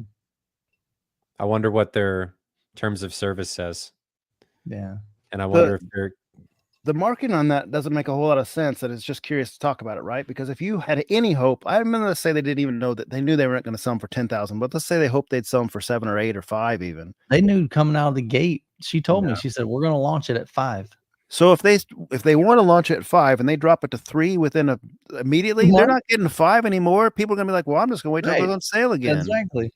I dashed the hope for that. I just can't believe it's dropped $2,000 in 2 months. No, I don't get That's it. wild to me. Yeah. Like I said, there's got to be a reasoning. There's a strategy there. And maybe they're just trying to get them out in the wild. I don't know. What? We lose money on everyone we make, but we make it up in quantity. Yeah. That's a different math that I've ever used. That's that new Common Core math. Yeah, that's wild. But seriously, I'd at least, I don't know if they have that on display anywhere at Best Buy. If they do, at least it's at the Overland Park Best Buy. At least go check it out, man. I think, but like I said, I had no reservations when I was looking at it. I'm like, man, that thing looks gorgeous. So yeah, not easy to ship and move. No, for sure. I've had to set up several of the 100-inch Sonys at trade shows and stuff. Yeah. They have handles on them for a reason. Yeah. Mine has a handle. It's 85 inch? Even the 77-inch G3 that I have was a pain to mount. That was easy. It was real easy. I didn't do it by myself. I had somebody helping me. Yeah, doing it by yourself would be rough. All right, cool. Let's keep going. Vivid Theater. What would you recommend? 4-side surrounds for 2 rows of seating, or front wides and 2 side surrounds for 2 rows? But we're comparing 4 speakers to 6. Sounds like he's talking about sides and rear surrounds, basically. So either way, he's got 2 rows of seatings.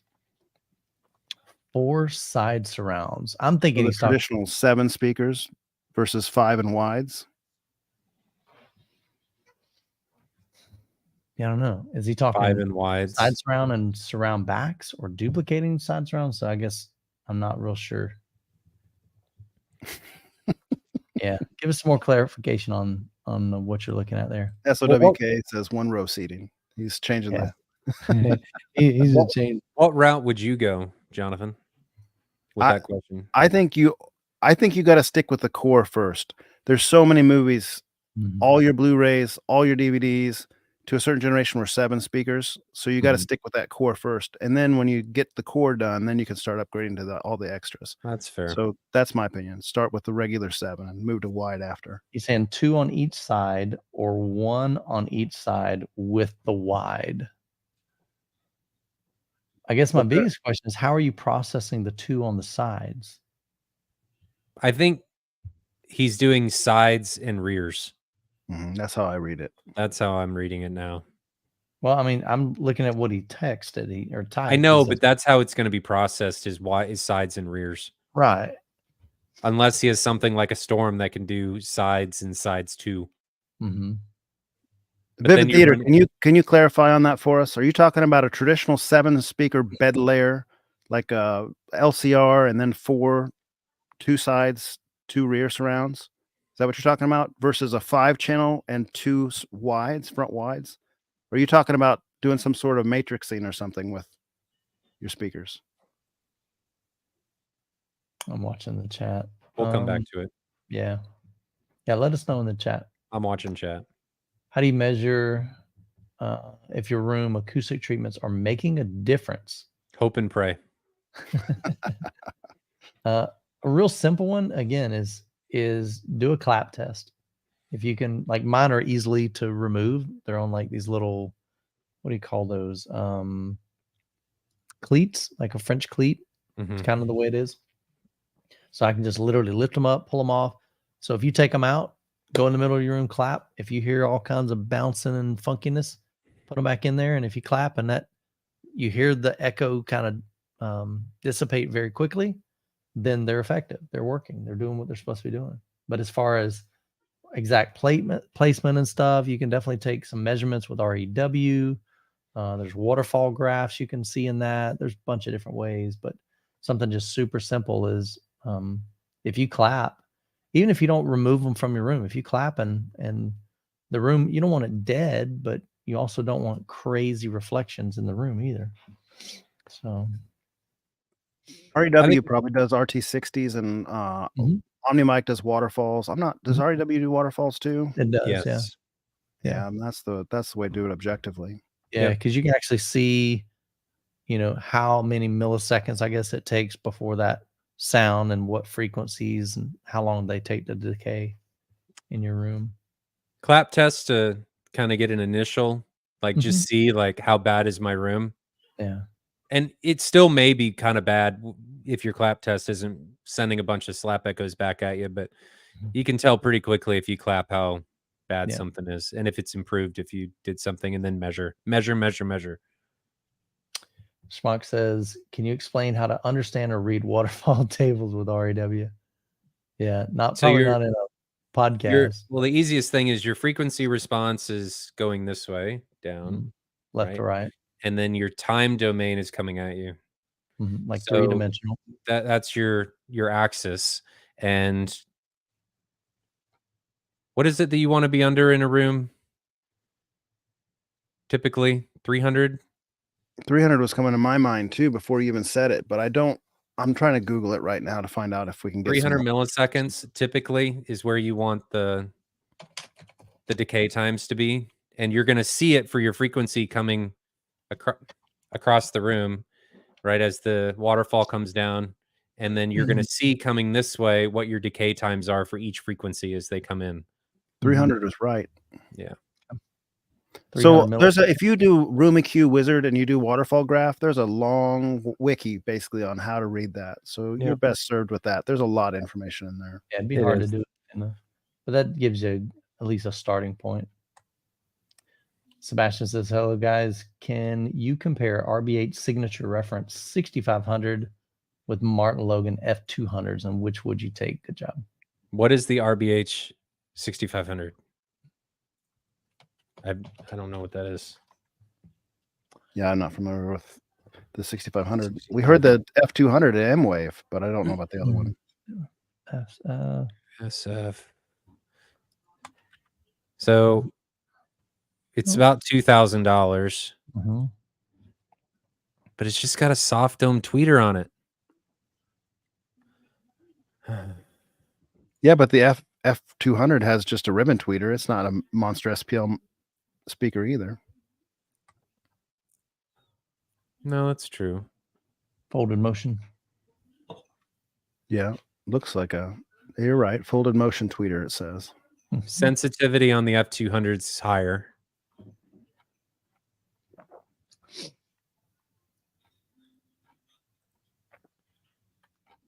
I don't know. I've never heard it. Yeah, me neither. So it's hard for me to comment on something that I've never heard. I will say that the F200 is very good. I'm loving it. I actually just listed my RF7s. If that tells you anything.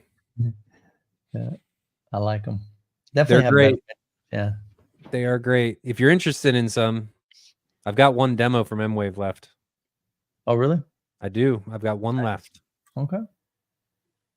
It's black. Where's it at? There we go. No. What's this super interesting? I'm looking over my Chrome tabs here as we've been looking things up. They now have, if you'd mouse over your Chrome tabs on Windows 11, it tells you how much memory each web page is using. Oh, that's how bad Google Chrome's memory usage got that they have to tell you on a highlight. That Best Buy site's using 385 megabytes on one tab for that 100-inch TV. Oh my that's pretty wild. StreamYard is 497 megabytes. I never noticed that before. Is that brand new? Yeah.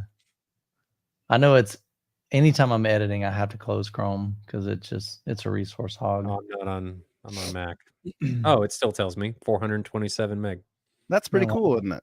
That's 465. Nuts. I'm going to show this to my wife with her 7,000 tabs she has open upstairs. I keep about 20 open at all times, most of the time. You guys are masochists. Why would you do that? No, the reason why is because I just have such a bad memory that if it's not open, then I'll forget to go back to it. And I really believe that I struggle with ADD. And so there's a lot of times that I'll easily get sidetracked. And so if I don't leave those tabs open, again, I meant to do it. I was wanting to do it, but then I got sidetracked and I never get around to it. So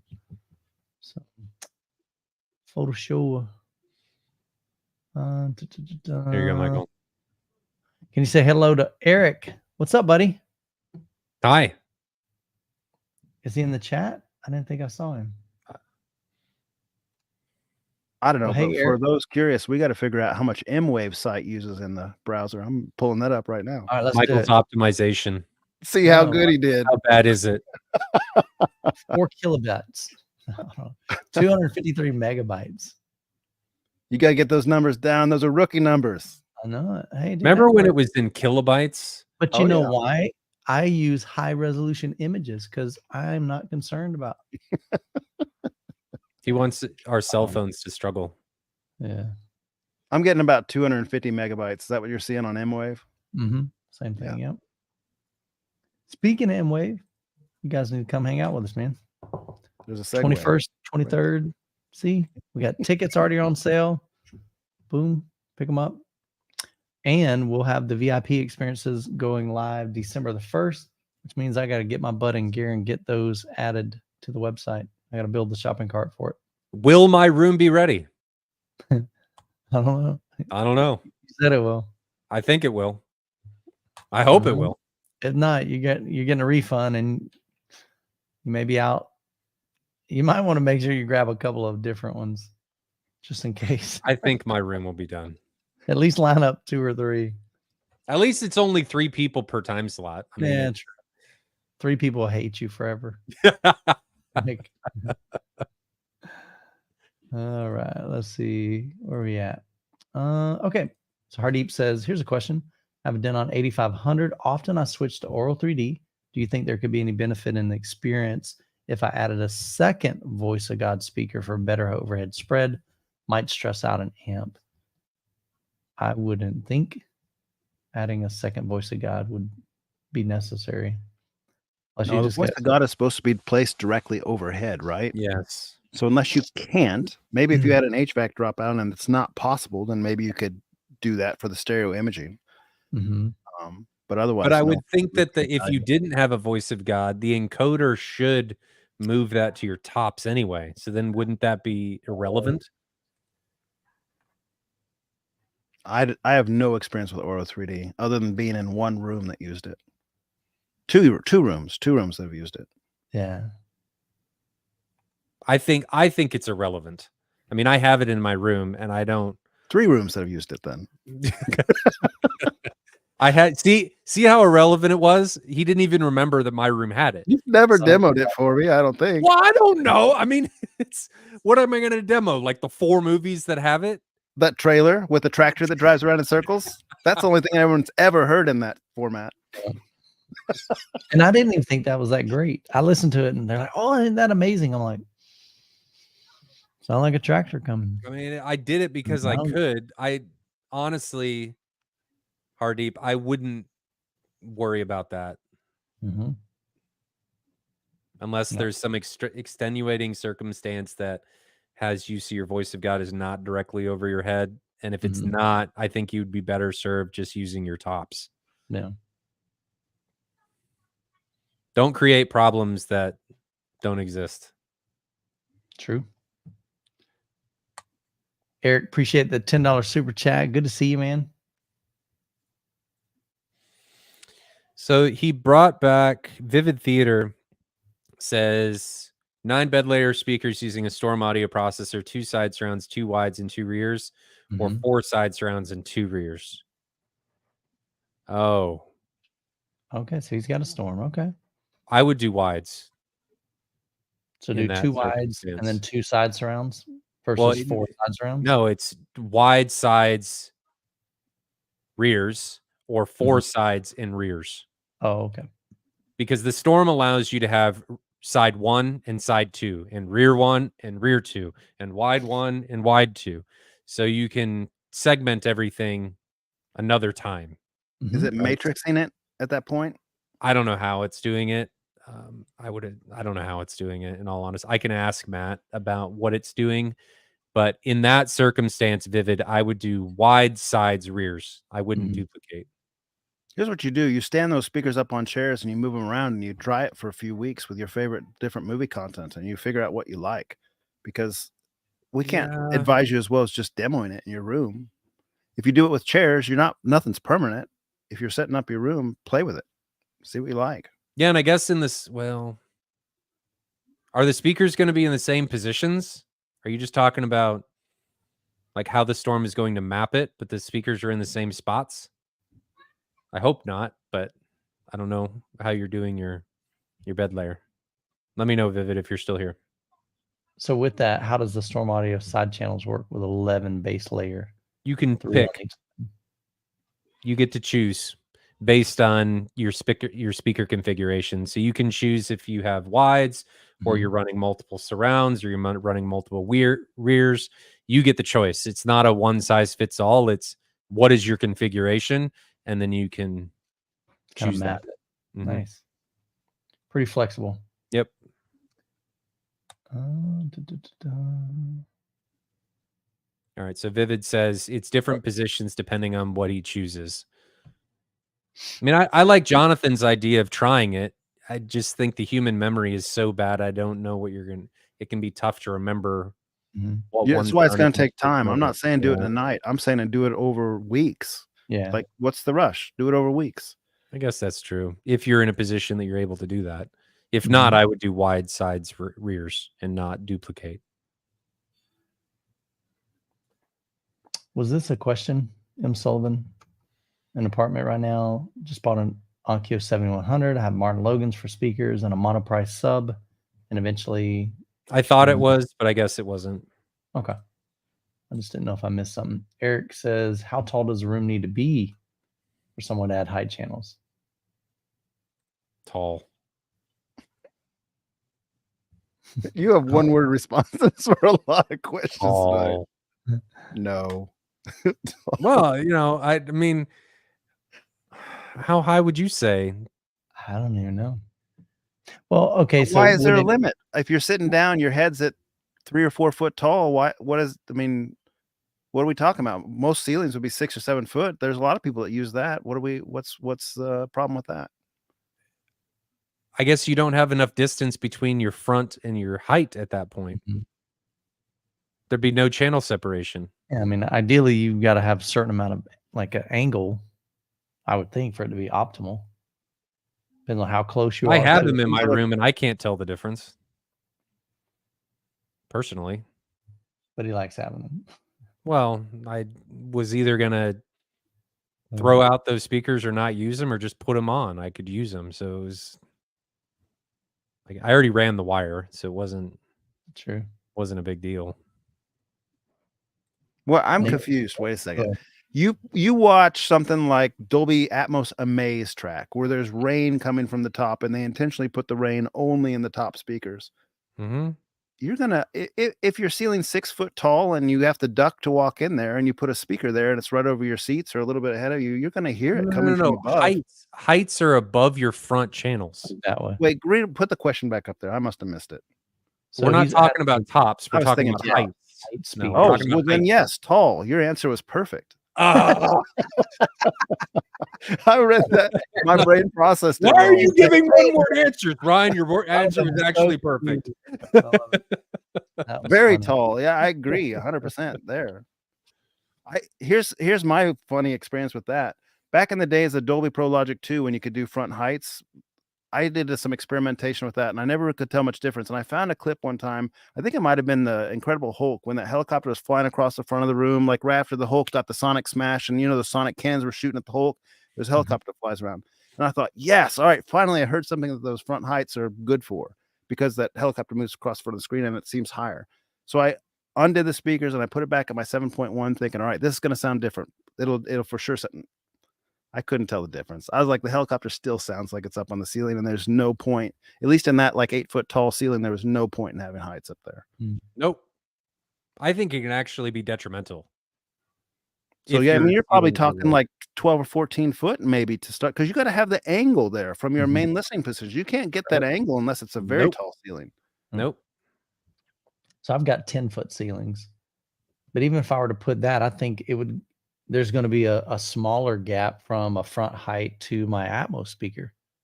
So there's not going to be, like Ryan said, there's not going to be enough channel separation there.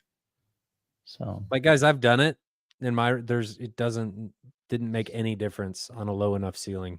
Diminishing returns there, guys. So Nick says returns. Negative returns. Nick says dual SB 4000s or a single RS1 from JTR. Or would original JTR S1s be worth getting used on a Youthman deal? Drive to my house, pick up 2 of my JTR 4000s, and be done.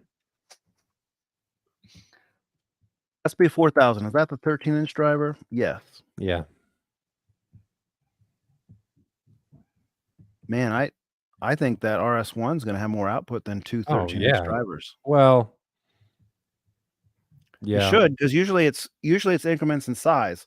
So like 2 12s is more or less similar to 15. 2 15s is more or less similar to 118. So really, by that generic standard, 118 should have more than 2 13s. I think the other big thing that you got to think of, if it even matters to you, I mean, the SB 4000s are not going to dig near as low as an RS1. Like, not even close. The RS1 at M-Wave, it put all the other ones to shame People didn't realize that it was doing it until I showed a couple people on their own by doing curtains, but it was well below what everything else was able to do. Yeah, lowering the extensions is pretty crazy. Well, what about this aspect? To counter argue here, fellas, we all know that dual subs beats a single sub. So if you're just going to stop at one RS1 and you can't afford a second one, you're just not doing it. Maybe that balance swings. If he's not going to do it,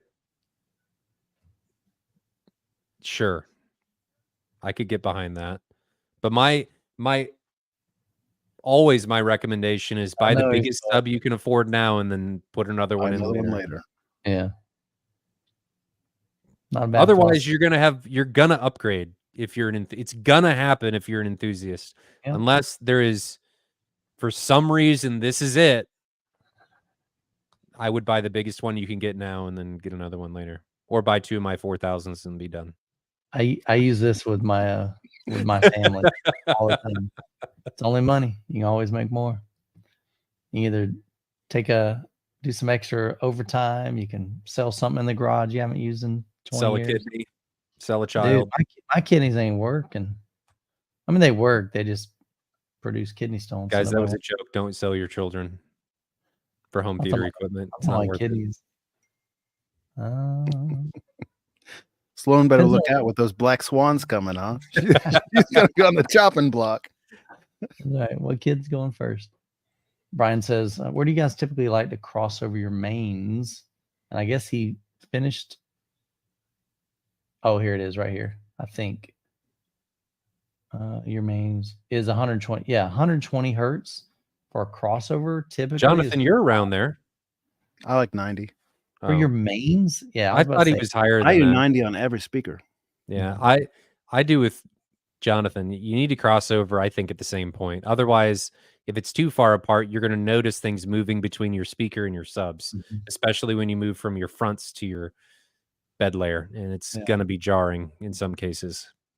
So, Brian, one thing that a lot of people get confused, and I did for a long time, is in your AVR, a lot of times there's 2 separate areas for crossovers. There's one for your like global crossover for, say, your fronts, your center channel, your surrounds, Atmos speakers, things like that.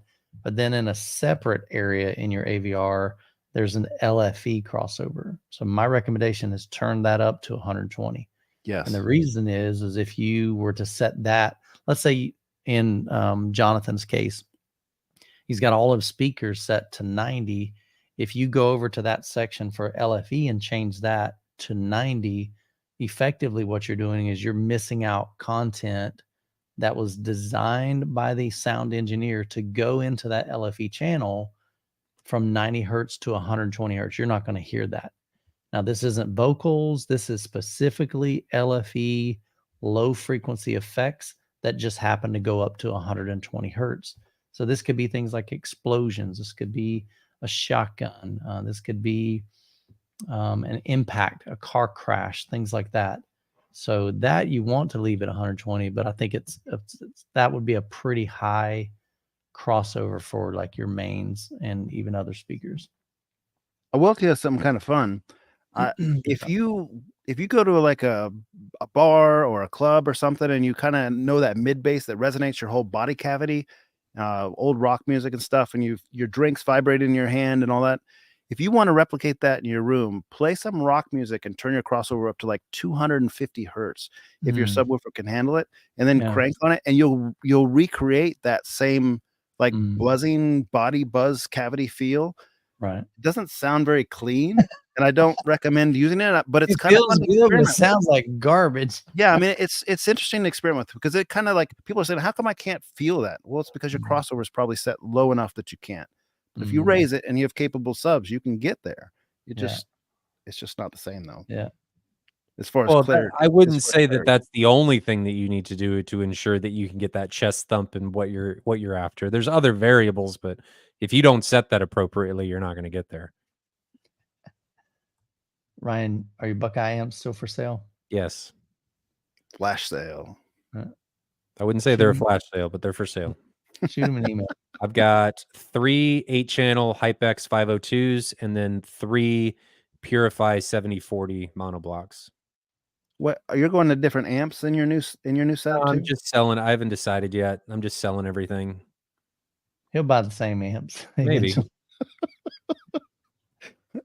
I don't know, man. That's funny. All right. Mosen says, your opinion, please. Yamaha AVR RX 2085. It's a 5.2.4. It's got Klipsch 8000F center 504C. It's got Atmos Pro 16 RCs for the Atmos. Surrounds are RP 500Ms, dual SB or PB 3000s. Will a power amplifier make a difference? So 5.2.4 with the Yamaha. Here's just my personal experience. I've owned probably over 50 pair of Klipsch speakers over the years. Every time I added an amp, I like having an amplifier, really do.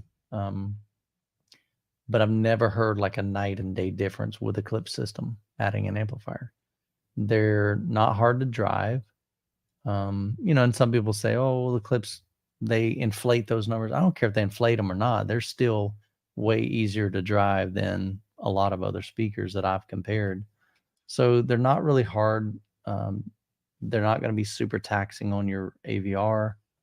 So will they make any difference? Absolutely. Will it make night and day difference? I just wouldn't go into expecting that. So that's just my personal experience. What about you guys? You guys know my opinion on amps. Yeah. Let's say you go from your AVR and your AVR is putting out 100 watts per channel, and you go to an amp that has 200 or 300 watts per channel, you're only getting 3 dB more, and you're only getting it at the top end of that range. Yeah, so say to -5, everything sounds identical. And if your Yamaha starting to run out of power, maybe at -5, maybe you get to -2 now. So it's not, if you're gain matched and if you're level matched, the only difference you should hear is at that top end of what your output is capable of. So I agree with you as far as that goes, Michael. I agree. Unless you're really pushing it, you've got power hungry speakers, you should be fine. Yeah, and depending on your sensitivity, your Yamaha might be fully capable of taking those things to reference. I don't know, what the sensitivity on those speakers are. Do you know, Michael, what it really is? I know they. Yeah, I mean, most people say they're like 3 dB difference. So if we did that, Klipsch RP 8000 F, let's see what they are. Let me back up here. One more. All right, Klipsch. Let's go down to the bottom. So they are saying that these are, really, I don't need your ad. Spec sheet. All right, so these Klipsch claims that they are 98 decibel sensitivity. So if they're 2 to 3 decibels off, which isn't uncommon what most people say. So let's say they're 96 dB. I think you can get to reference on receiver power with that usually at 95, 96 dB range. Yeah. So like I said, I've just never, now I used to have, it was an old Yamaha RXV 1800. It was 140 watts a channel, 2-channel driven. I remember specifically I had a 5.1 system and it sounded amazing. And I added 2 surround back speakers. And when I did, at the time I didn't understand what was going on, but I'm going, man, this thing just like, I'm having to turn it up a lot more. And even by turning up the volume, it just doesn't sound the same. Like I don't have that excitement that I had before. And I went and looked on, I think it was Stereophile magazine or something like that. They had done some bench testing and they basically determined that it dropped down to about 50 watts per channel from 140. So I think that particular AVR was just literally running out of gas trying to power 7 speakers. That was way before Dolby Atmos. I only had 7 floor layer, 7 bed layer speakers, and it struggled with that. But your modern day AVRs, they should handle that a lot better, I would think. So, yeah. David Hill says, is the JVC NZ8 worth the money? I'm always hesitant to tell I'm hesitant to tell anybody anything is worth the money. I might say, man, this subwoofer is worth $500, and you may go, but Michael, I don't have $500. I only got 200, 250. So is it worth $500 to you? May not be. So NZ8 is $15,000 retail. To some people, absolutely, that's going to be worth it. To others, they're like, dude, where am I going to come up with that? So that's something you got to do your own homework. I would encourage you, if you can, come and hang out with us at M-Wave. We've had that particular model at the show 2 years in a row. Come see it. See what it looks like on screen, 150-inch screens. Or if he's considering the NZ8, he buys my demo NZ9. There you go. Because you'll probably get it for the same price of what you could. I didn't say that. I'm trying to hook you up, David. I'm on your side, bro. But you never know. Yeah. So reach out to Ryan if you're interested in an NZ9 or an NZ8 or an NZ7 or anything. I knew for me, going from a NX7, if I would have went to the NZ7, it would have been just a straight lateral move. I think it actually may have been slightly backwards. Really? So, yeah, because you don't have the high contrast optical block on the NZ7 like you do on the NX7. Yeah. So I knew for me, I mean, when they first announced them, dude, I was drooling. I'm like, when I upgrade, it'll be the NZ8.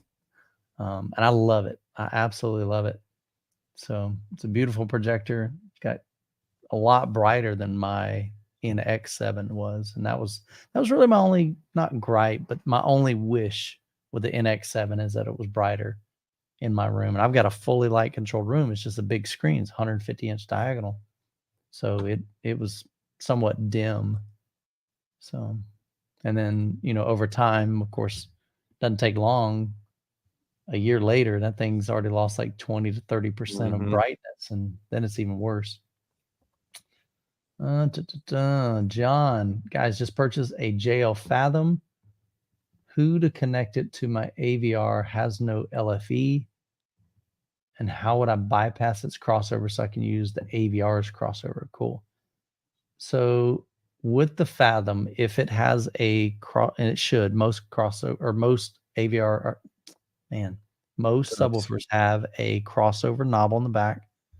You can either turn that all the way as high as it'll go, and that bypasses the crossover in it. So then in your AVR, whatever crossover you set for your mains, it's going to use that and send that LFE or that basically those frequencies to that subwoofer. Some subwoofers have an LFE input, and that will bypass the crossover. So it depends on that. JL Fathom. I'm gonna look it up. That's a real fancy subwoofer. It is, and they're pretty high end. So let me pull this up. You can actually see it. I'm reading that as his AVR doesn't have an LFE out. Is that how you're reading it? That's how I read it. Like, I don't understand what AVR doesn't have an LFE out, and if that's the case, get a new AVR. Yeah. But right here's what I was talking about. You've got your low pass frequency in hertz. Man, look at that fanciness. It's wild. They're pretty. So I would turn this knob all the way to that 130 hertz, and that's going to bypass it. But then there's also right here. So if he turned that off, would that just disable the internal crossover? Nah, depends on the unit. I don't know if it disables or if it just does what it says.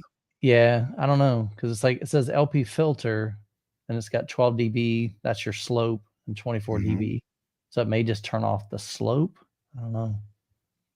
Yeah, so you may have to resort to your manual on that, but definitely if you turn that all the way up, that'll at least bypass the internal crossover in the Fathom. I was trying to see if he mentioned in the chat. He may not still be here. Yeah, I don't see a reply to it.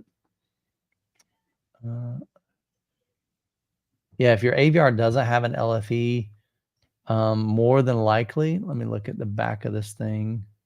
It's got a photo. Well, it has to have a sub out. Maybe it just doesn't have an LFE setting where you can adjust it. Well, I mean, who knows? He may have a 2-channel AVR that doesn't have a sub out. So we don't know. That's true.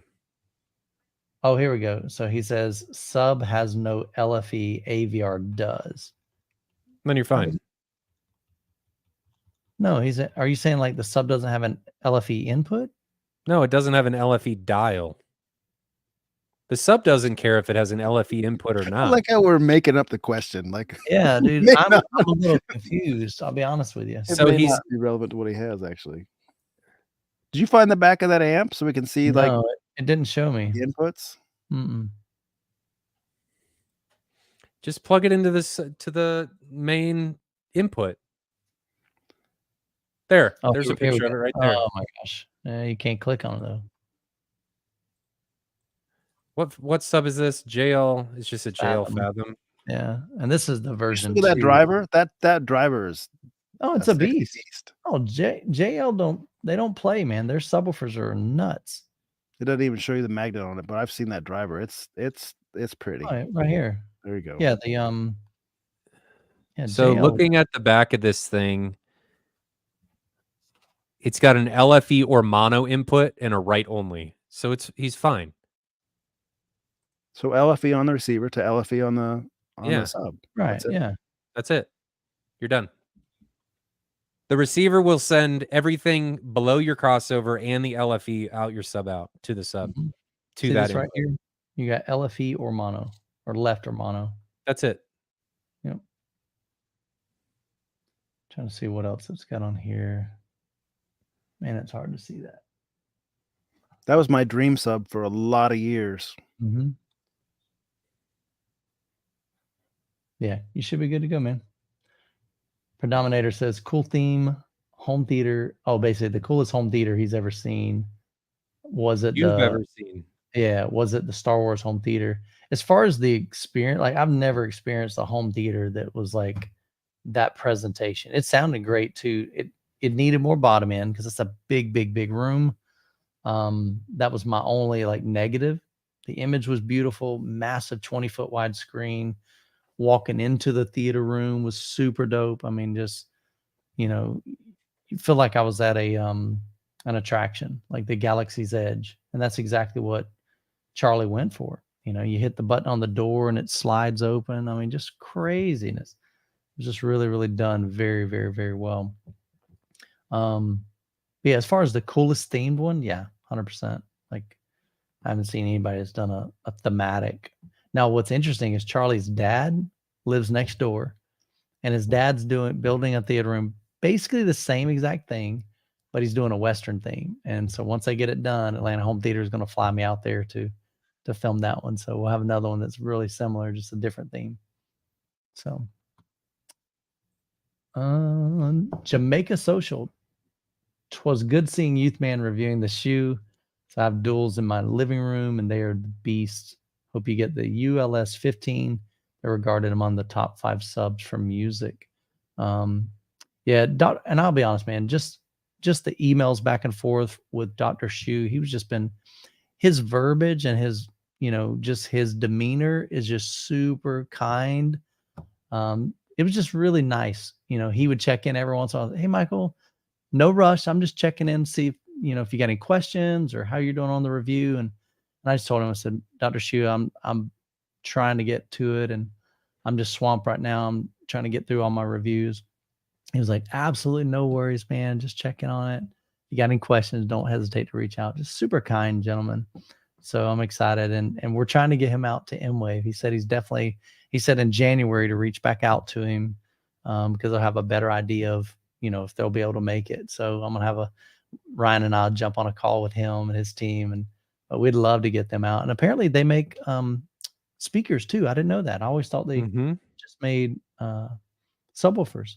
So it'd be really awesome to get them to put together a home theater solution shoe. So I think it'd be pretty awesome. They sell full packages at discount over individual prices. Yeah.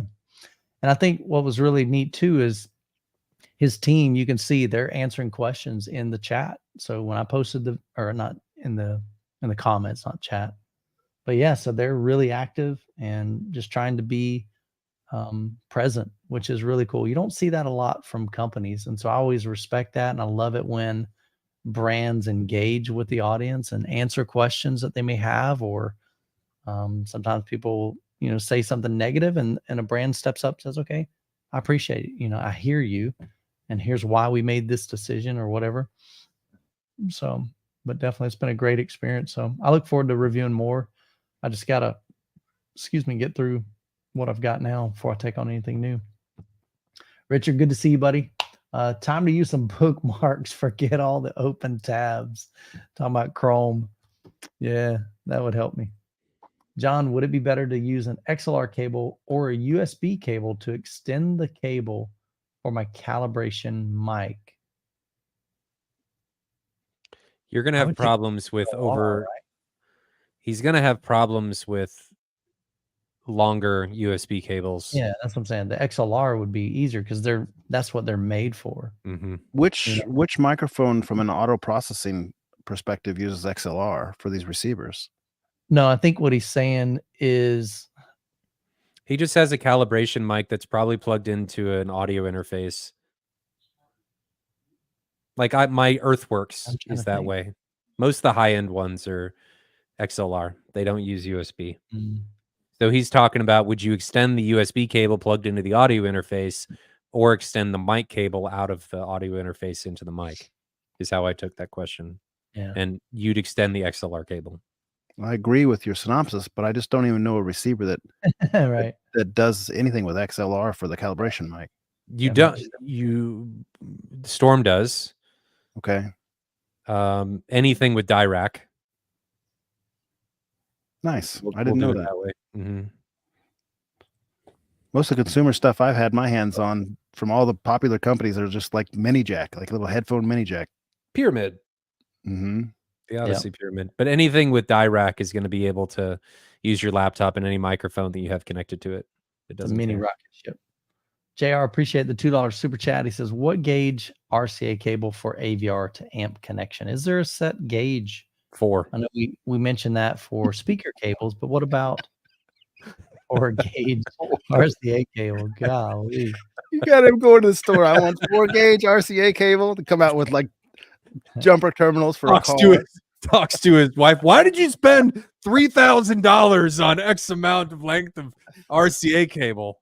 Yeah. Copper's expensive, guys. I'd say just get something that's quality, man. It doesn't have to be super expensive. If they're super short and you're just using them as jumpers, it shouldn't matter. Yeah. 4 gauge is bigger than the wire that's used running from my main panels to my EV chargers. That's hilarious. Be huge. Yeah, Tony says 0. Now I'm just imagining somebody with 4 gauge wires in the audiophile forums coming out of the back of their amplifiers. It would be like 4 times the size of the RCA plug. So it would go from the RCA plug to like zoom out to the cable. Yeah. Mike says Ryan will have people buying welding cable to make RCA cables from scratch. And then they'll be selling them, right? Remember that? Jay says, could each one of you recommend the best AVR for a 5.2.4 setup? I already know the one that we're all going to recommend. 3800? 3800. It's a good one. It's strong. If you got the budget for it, man, I'm telling you. It's smooth. The other one that might be worth looking into, because I say this because Sheldon has one and really likes it, is that RZ50 from Onkyo, because it's got Dirac. And if you want Dirac on a Denon, you're going to pay, what, $500 or so? They are going to be running a Black Friday sale, supposedly. So what, $350 or so? I'm thinking maybe. But I don't know. I don't know what it is. Yeah, I think everybody's guessing. Know that it's coming. Yeah. So, but I think I'd have no problem recommending that. Recently added Dayton Audio 300EX shakers to my seats. I split the signal from sub 2 out 3 ways into my 7-channel amp, 120 watt. Is there a way to tone them down? He's at -12 now, but he can't go any lower. So, Jonathan, how would he get less? So he's using RCA, I'm going to assume, and if he's not, the answer is the same. It's just a different style. There's called attenuation plugs. Let's see if we can find them on Parts Express. That's the easiest place to find them usually. RCA. I'll send you a link. Look up RCA attenuator on Parts Express. Attenuator. I'm back. Yep, I found them. If you haven't, I'll share you the link. But if you just go to Parts Express and type that in, you'll find them and you can share it. The attenuators, that's the answer to that question. Sorry. Yeah, they have 3 dB, 6 dB, 12 dB RCA attenuators, and they just go in line. You just buy one pair. It looks like it's how they sell them here. You just stick it in line with your RCA signal, and it drops the signal level, whatever it's rated for, 3 dB, 6 dB, 12 dB. So what would you recommend as far as, because like this one's 1 dB. Not 1 dB, that doesn't do jack. I'm just saying, like, what would you recommend? Whatever you need. Yeah. I mean, if he's at -12 and it's way too loud, then maybe you go for a 6 dB or a 12 dB attenuator. Think it like this: a 6 dB attenuator should drop at half. A 3 dB attenuator should drop at 50%, and a 12 dB attenuator is at 4 times. I think it drops at four times. I think 3 times. I don't know. Whatever. The 3 and the here's the answer, man. I'm sure of. So, and where I had always run, so Odyssey, when I used to have my Klipsch speakers, it'd run every one of my trims, the LCRs, at -12. And then I got to thinking, I'm like, what if it needed to go to -14 and it just bottomed out at 12, you know? And so, but yeah, that's a good way to do that if you've got an amplifier. Mediteli says 65-inch OLED, C2, Marantz 6015, Marantz 5-channel power amp. Got a Klipsch 7.2.4 system, Klipsch subs, itching for the next upgrade, $5,000, burning a hole in his pocket. What can he buy? Looking at that setup. Time for those subs to go. I know. I was like, 12-inch. I've never had a 12-inch that I was like blown away with. And Klipsch, honestly, I mean, up until this new series, they haven't been known for subs by any means. No. So I mean, $5,000, but that's still a lot of money, though. I mean, $5,000, he could buy. Yeah, but you could very easily spend $5,000 on 2 subs. No, but I'm saying, like, he could buy 2 subs for $5,000 that would take his theater to a whole new level. He could buy 4 of those HSU VTF 15Hs you just did a review on, and that'd rock the socks off. Yeah. So there's definitely a lot. RS2, no cap. He could spend a little bit more money and buy my 2 JTR 4000s. those 4000s. Oh man, would rip his room apart. They're amazing subs, dude. Yeah. But yeah, Mehdi, I agree with the fellows. I think your subs, and to me, here's the thing: subwoofers, dude, they can literally elevate your entire system. They really can. So apparently he's got more than one. So he's got probably at least 2 Klipsch 12-inch subs. Subs, though. Upgrade your subs. I agree. Tito, Ryan, have you figured out which subs you're going with your theater? Also, 2 JTR RS1 or 2 GSG 21. So let's take the first question. So which subs are you going with your new theater? You decided? 50-inch in the rear. Okay. I don't know what's wrong with me. I like it. But 50-inch in the rear. And then multiple 21s and potentially multiple 32s in the front. Steve, what are you looking for? I am looking for, hang on. I want to show you something. Boom. Boom. All right, here we go. Let me share my screen with you. I just saw this the other day talking about that 50-inch sub. Oh. So on LinkedIn, Jeffrey Heinzel. That's not the 50 though. No? That's a 32. Oh, okay. So this, all right, my bad. So this is a 32. So just give you an idea of perspective. You need to find the picture at Atlanta Home Theater. Do you have anything from our time there? In August? I have a YouTube short right here. Let's go down. Is that still showing my screen? Yep. Have a YouTube short. Keep going. There it is. Let me pause. I'm trying to turn down my volume so you don't have to hear it. Yeah, that thing's no joke, man.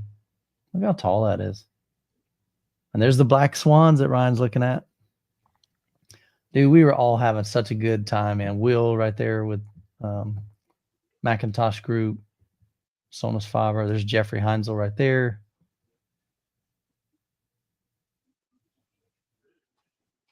I mean, it was pressurized in that room like crazy. Yeah, and you'd think the driver wasn't even on. When you look wasn't even moving. My initial thought was that thing's gonna sound kind of sloppy, and it wasn't even moving. You had to go up to it and look at it to see if it's even moving. You had to touch it a lot of times to see if it was moving. Unbelievable. But look, I mean, we're having a blast in there, and Will has heard a ton of system, you know. I mean, he's been around the block. So, but yeah, that's a pretty wild. So, big subwoofers, man. That's going to be awesome. So, I saw a couple of people ask what my price point on the 4000s was going to be. And I saw a couple of people ask what my price point on the 4000s was going to be. And for the ones I have, I'm selling them for $3,000 each if you come pick them up. I really don't want to ship them. They're the only two I have left. You already sold 3? 3 are gone. To Kansas City guys we know or other people? Rich, who's also on the, he's with the Wisconsin Chicago group. He drove down and picked him up. Nice. So good price. Sweet, man. Since we're talking about really expensive speakers, I'll just throw this one up there. Do I upgrade my home insurance? Yes. The home is under, so I have home insurance, but I also have an umbrella policy. So if something does happen, we're okay. We'll hit a couple more questions. We'll wrap it up. So we're over 2 hours. Leadership Push says best Atmos demo movie. We've shared those. I know for me, it would be like Gravity. I always go back to A Quiet Place. I'll tell you one that's really cool too is The Conjuring. For some reason, man, those sound engineers, when they get to horror movies, they really play with the placement of stuff. It gets pretty wild. Wisconsin group. I'm in Wisconsin. Yeah, there's a Wisconsin group, man. Paul, check big out time Wisconsin group. Search for Wisconsin get together on AVS, and you'll find it. Big group there. Don't search for it in AVS. Just Google it. Like Google AVS forums and then Wisconsin group. Yeah. What would be your go-to Atmos movies? What do you like? Gravity. Lux Edition. Mine's Gravity, Blade Runner 2049, and Into the Spider-Verse. Spider-Man Into the Spider-Verse. I think those are the best. That's got some cool music too. That's what I like. It starts kicking in. It's like, oh yeah, man. Who's in the Wisconsin group? Sounds like a fun bunch. I think it's a cult. Maybe. Just kidding, Tony. Just kidding. Have a Kaleidoscape for sale, Ryan? Did you sell that one? The used ones. So my demos are gone, but if you do need a Kaleidoscape, hit me up. May have some lines and some stuff. All right. But the demo ones are gone. I just sold my Terra 22. Bodie. Billy says, all right, let's see. I think he's saying, I don't understand the gain matching process. Unless you have 2 different devices, wouldn't duplicating the gain knob on 2 devices make them gain matched? 2 brand X model X subs with the gain turn 5 are matched. Yeah, that's accurate. Gain matched means the gain knob's in the same place, but level matched is where the gain knobs are matched to what makes the SPL level, the same spot in your listening position. Because they could be located in 2 different places. Okay. What do you guys think about that? I've heard it argued both ways. I've heard people say you shouldn't do anything but gain match, and I don't do that myself. I disagree with that. I think level matching is the way I prefer to do it. Do you guys have different thoughts, or what's your opinion on it? They literally say that you should just gain match and let the SPLs be different in the room. And not just like novices. I've heard people that have history in the hobby and some acoustic accolades behind their name, like certs and stuff, saying you should only gain match. I just haven't found that to be the case. The reason they say that is because if you don't gain match, one sub's going to run out of amplification before the other and make bad noises or whatnot. And if you gain match, their argument is that you won't be able to, and this is where I disagree. They say you won't be able to tell that one sub's louder than the other, and they will run out of headroom at the exact same time. Well, then you have the wrong subs. But I feel like if you have, especially with my near field subs, if I gain match those things, I'm like riding the stallion there in the front seat, and it's not what I want. I want level matched. I want them to be. In fact, I want my rear subs to be a little quieter than my front subs, like we've talked about before. Yeah. I think if you're having to gain match to make sure things aren't running out of horsepower, you got the wrong equipment. Like Ryan's saying, get subs that have no limits. And then get some better subs, man. But I think you need to.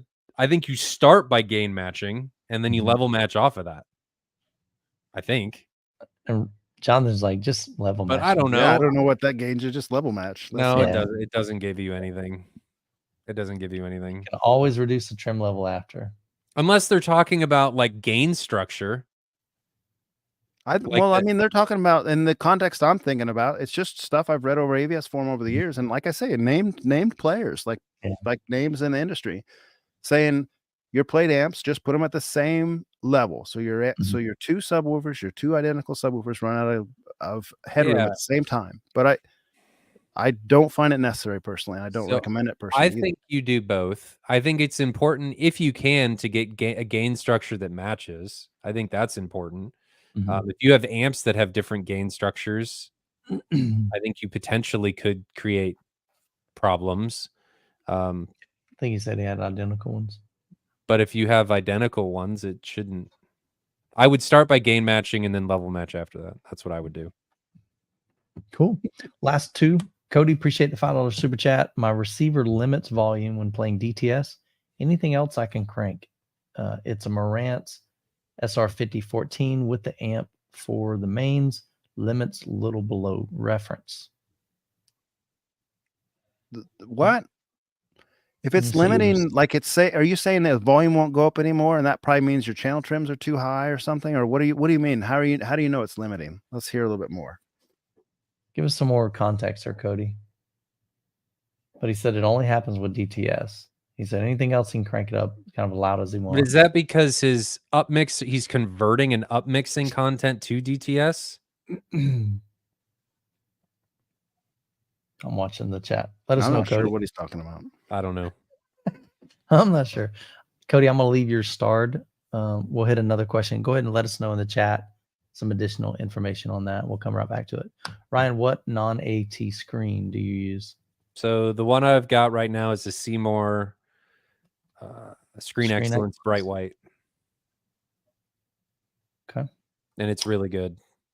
All right. So Cody got back with us. He says, yes, volume won't go up and will reduce if I go too high. All channel levels are below 0. That shouldn't be happening. But I think he's upmixing.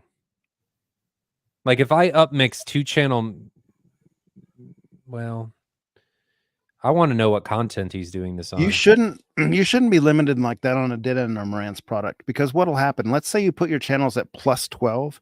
You could normally take a dead end or Marantz product to plus 18 on the volume dial, plus 18 over reference. But if you put those channel trims at 12, I think it's just an easy offset, I think. And I'd have to go validate, but I think it's plus 6 that you can go to on the dial. It doesn't let you go to plus 18 anymore because your trim's already at 12. I don't know how you could get yourself lowered to below reference as far as a limitation. He said it happens with native DTS like discs. So he's got Jurassic Park and upmixing with Neural X. Got me, man. That doesn't sound right. But I guess I haven't tried an old disc like that in a long time. Yeah. Dwayne asked, does he have a cutoff? Like, I don't know if you can do that in the Marantz. You can set a max volume. For I wouldn't DTS, think the channel trims would apply to that. Oh, but it wouldn't just be only DTS either. It affects that's everything. what I'm saying. It's like, I don't know if you can do it specific to a format. Yeah, that's an interesting one. I haven't heard of that. He says no volume limiters are set. Cody, honestly, I would reach out to Marantz and just kind of lay it out very detailed what you've got going on and see if they can offer some advice on that. I've never run into that at all with any of the Marantz or Denon AVRs that I've used and owned and reviewed. Yeah,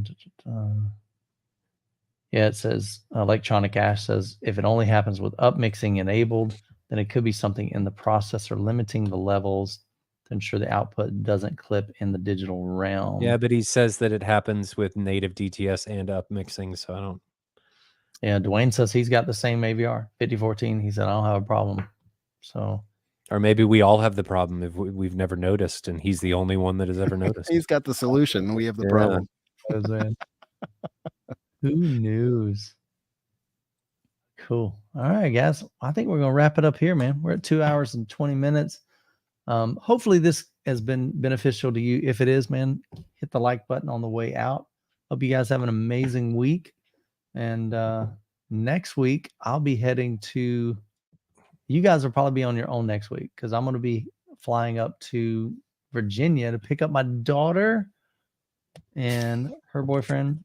So they are finishing up 2,200-mile hike through the Appalachian Trail. So very exciting. Super excited to see her. I hadn't seen her in almost 6 months. So I get to be gone all week. Next week, I will be in New York. I have to be driving to the airport at 4 a.m. You got a gig up there? Or what are you doing? We're doing, I help run CEDIA Tech Summit that's in New York. So there's 2 shows there. And then I come back after Thanksgiving. I'll be in Austin. And then I got to go to Reno for something. Then we're off for a couple months. And then I'll be in Barcelona for ISE. Sure. If you guys haven't got your tickets for M-Wave, dates are on the website. June 21st and 23rd. It's going to be awesome. Every year we try to make it better for you guys. We're going to have some fun with it. The VIP experiences will go on sale December the 1st. There was a question earlier. When is like what time on the 1st? More than likely it'll be noon Eastern time. So, but I'll communicate that well in advance, probably at least a week in advance, saying, hey, look, here's the date. Here's when it's going live. Here's the available options. You can check those out on the website, MidwestAVExperience.com. Go up to the top under attend and you'll see the VIP experiences there. So you can check those out. Got some really cool home theaters that you can experience. It's going to be super, super fun. And we'll do more comparisons and build relationships, man. That's what's cool. Seeing the same people come back every year.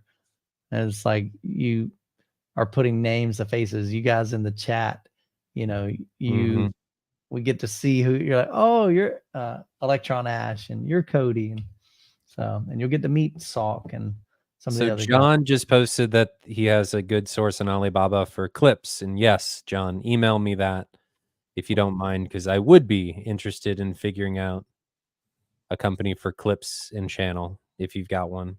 And Mike below that asked if there's anything on a host hotel.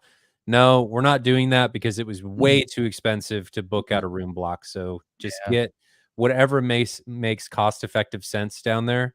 We're going to be in the Kansas City Convention Center. There are tons of hotel options. Yeah. It just was stupid expensive for us to book out a room block. And yes, at the end of the day, it probably wasn't going to cost us any money, but there's always a chance that something would happen and we'd be on the hook for a lot. And when you're a small team of 2 guys, it's a little scary. Yeah, we're still just kind of new to this as far as the age of M-Wave.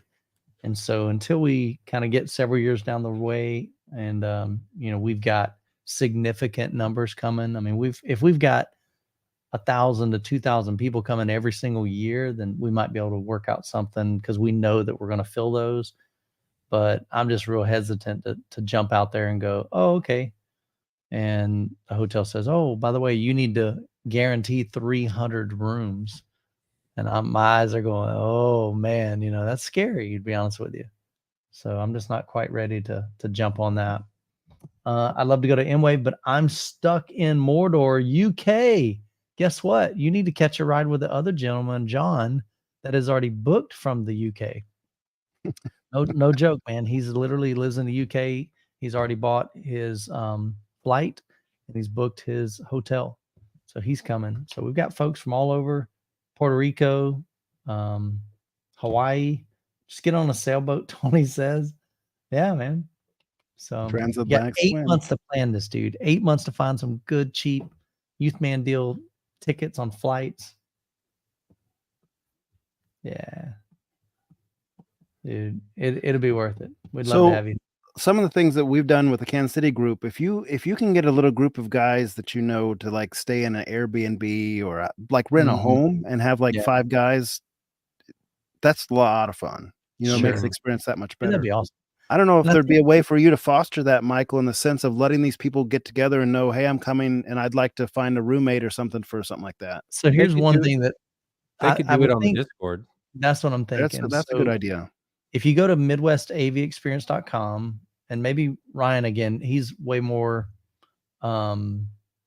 familiar with Discord, and I don't know if we need to create a channel in there for people that are wanting to either figure out, hey, can we hook up and share a like a car rental or Airbnb or whatever and split that cost. That definitely would be economical for sure. So yeah, it's just that much cooler because you got these hobbyists. I mean, you're taking a little bit of risk because you don't know who you're linking up with, but I've had great experiences with that so far. You're with other hobbyists that love it enough to go across the nation or across the world to do it. You're staying up late, playing a game of cards, talking like hobby. It's fantastic. I mean, it's really a good option. Yeah. Rather than going to your hotel room and being bored by yourself in there thinking like this sucks right now, you know. For sure. Rent a motorhome. That'd be a long drive from the UK, buddy. No, thank you. How are you getting across the water? You don't have a bridge. Swimming. All right, guys. I hope y'all have an incredible week. We'll catch you next week. Like I said, I won't be here, but the fellas will. And have a great week.